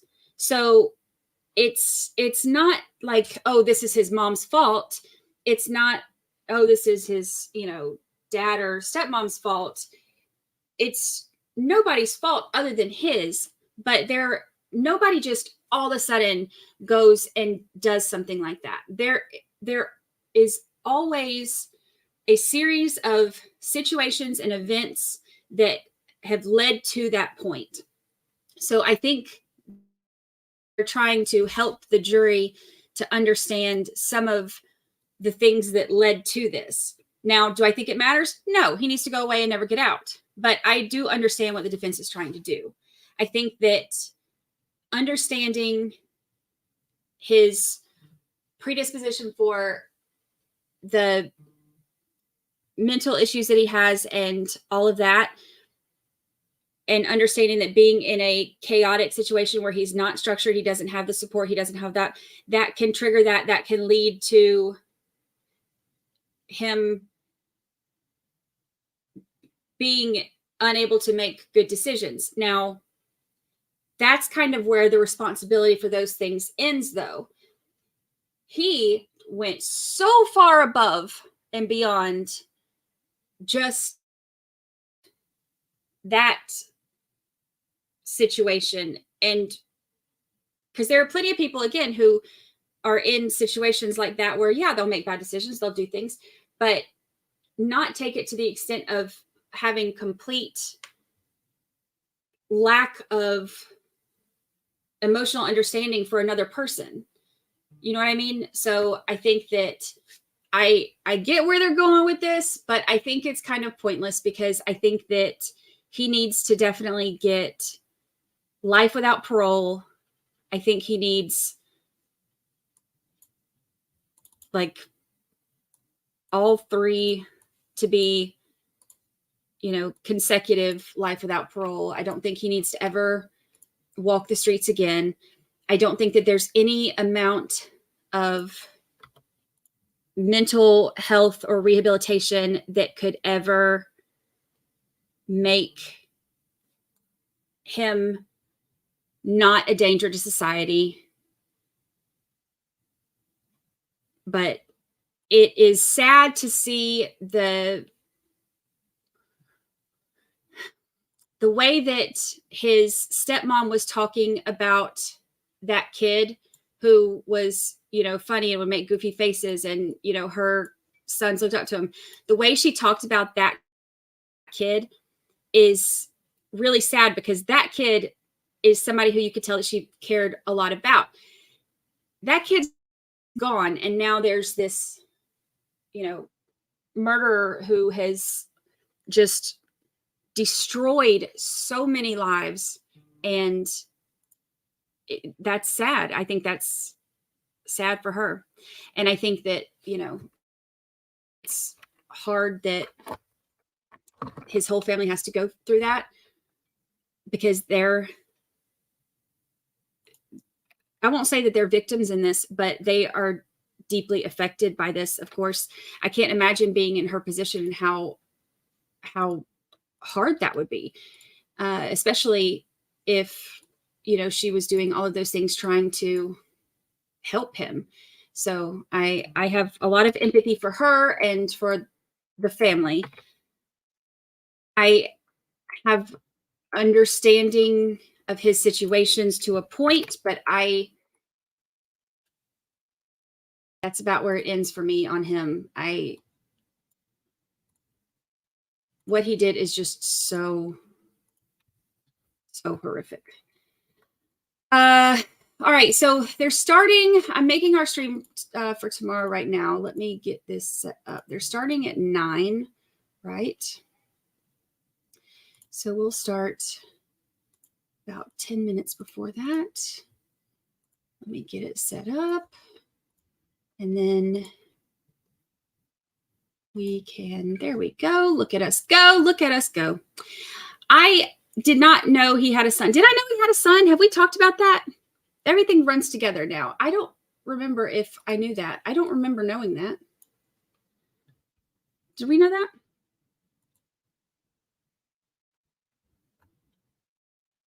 I don't remember if we knew that. Let's see.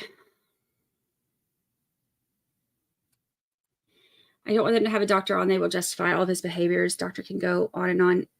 I think that the doctor would do the same thing. I would think about kind of explaining what situations and deficiencies and all of that, what got him to that point. And again, it's not in a way that would excuse it, unless if they try to excuse it, then, the doctor needs to go right in jail with them. But I think that it's, again, one of those situations where it's trying to give an explanation to something that seems so unexplainable. You know what I mean? Like, to explain to the jury that these are the things that all work together to lead to this point, because they're hoping still that the jury doesn't look at him as a monster.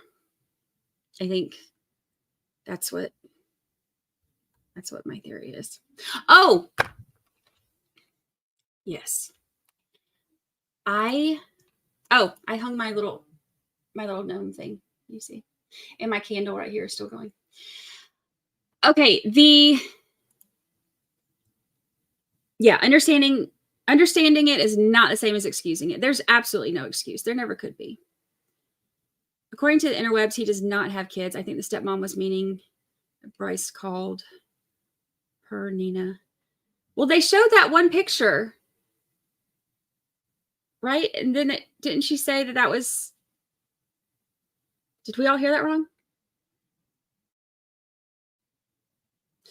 The one picture of him holding the kid? I don't know, unless we heard it wrong. Okay, so the internet can't be wrong. If you heard on the internet, it can't be wrong. The article that I was telling y'all about that Jimmy Lawson sent me, something that happened right here in my little town. Let me pull it up. So disturbing. There was... Let me share this with you. Panama City beach man accused of leaving decomposing body on floor for several days. So Panama City beach man left his wife's body on the floor of their living room for several days, even after the body decomposed and the couple's dogs chewed off her foot, according to court documents. Gary Johnson, 50, of the 500 block of Lantana Street, was charged with improper storage of human remains. Officers wrote that they responded to Johnson's home on Saturday after Johnson called 911 and said that someone else was in his home and he believed his wife was laying dead on the floor. However, when they arrived, Johnson would not answer the door. Officers could see a dead woman in the home through an open window, and eventually they forced open the front door. Once inside, they spoke with Johnson, who was disoriented and not lucid. So I don't know what kind of,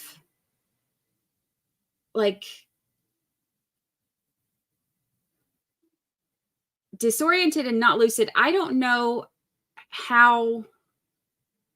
I'll be curious to follow this and see what exactly is wrong with him mentally. Johnson told them that his wife had died about 4 days ago, but he kept her in the floor of the living room because he did not want to lose her. That's really sad. Johnson said that his 2 dogs chewed on his wife's body and removed her foot, which was missing when the officers arrived. Mr. Johnson knew that he should have called law enforcement or medical help when the medical episode occurred, police wrote. The officers noted in their report that the victim appeared to be dead for more than 5 days. The cause of the woman's death remains under investigation. How crazy is that? Disoriented and not lucid makes me very interested.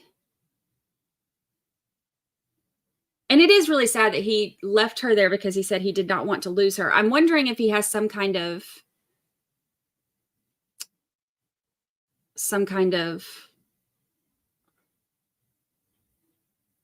I mean, he's only 50, like early onset dementia or something like that.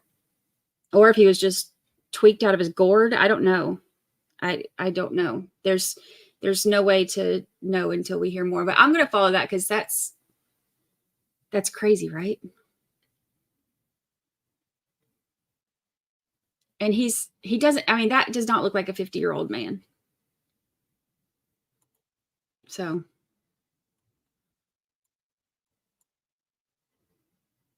there's more people walking.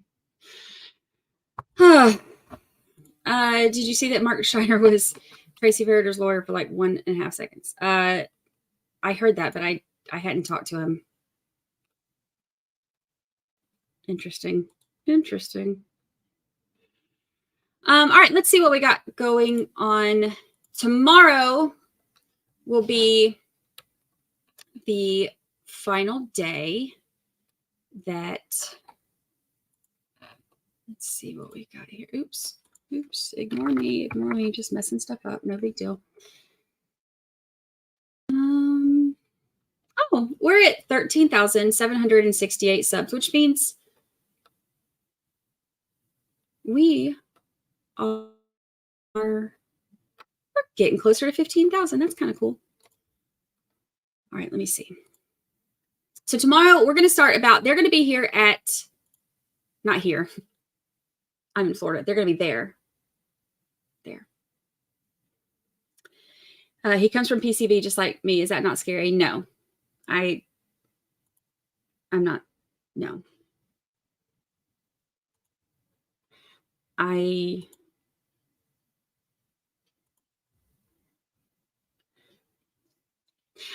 hope that, like, I mean, with my kid living here, I don't think I could ever be here on the floor for 5 days without. And Lucy's not quite big enough to chew my foot off, so that's a plus. All right, so let's see. So tomorrow we are going to start about 10 minutes before them.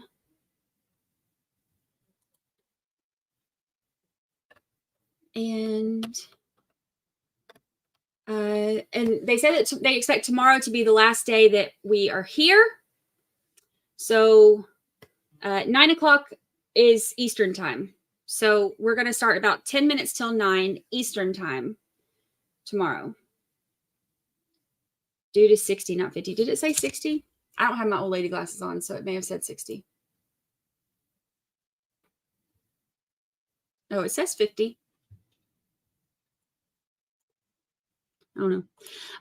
So it'll be 10 minutes before 9 o'clock Eastern tomorrow.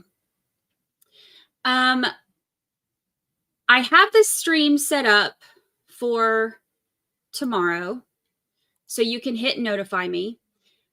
Let's see, but RA is live right now, so let's go raid him. And since MLS rated us today, we'll return the favor and raid somebody else today. I like raiding people when they're live. Going in, crashing the party, saying hi. Oh yeah, 15K. Let's go. Yeah, that's kind of cool, right? Who knew? Who knew? Even with hardly any eyebrows, we're getting on up there. I read the police report. He was born in 1963. Okay, I'm okay if the news got it wrong. I just didn't want my old lady eyes to get it wrong. As long as my old lady eyes didn't get it wrong. Okay, so don't forget, we're going to go raid RA, but don't forget to hit notify me on tomorrow's stream so that you can get your day started with us. And we should hear the sentencing tomorrow. Tomorrow is going to be, remember the Tiki Hut is Brady's gang. Oh, yeah. Tiki Hut. Oh, I thought it ended up being the beach symbol. What was the final answer? Was it? I don't remember. I was a whole different person then. Kaylin, nice of you to show up when we're leaving. Nice of you to show up. Kaylin's fashionably late. I'm just picking on you.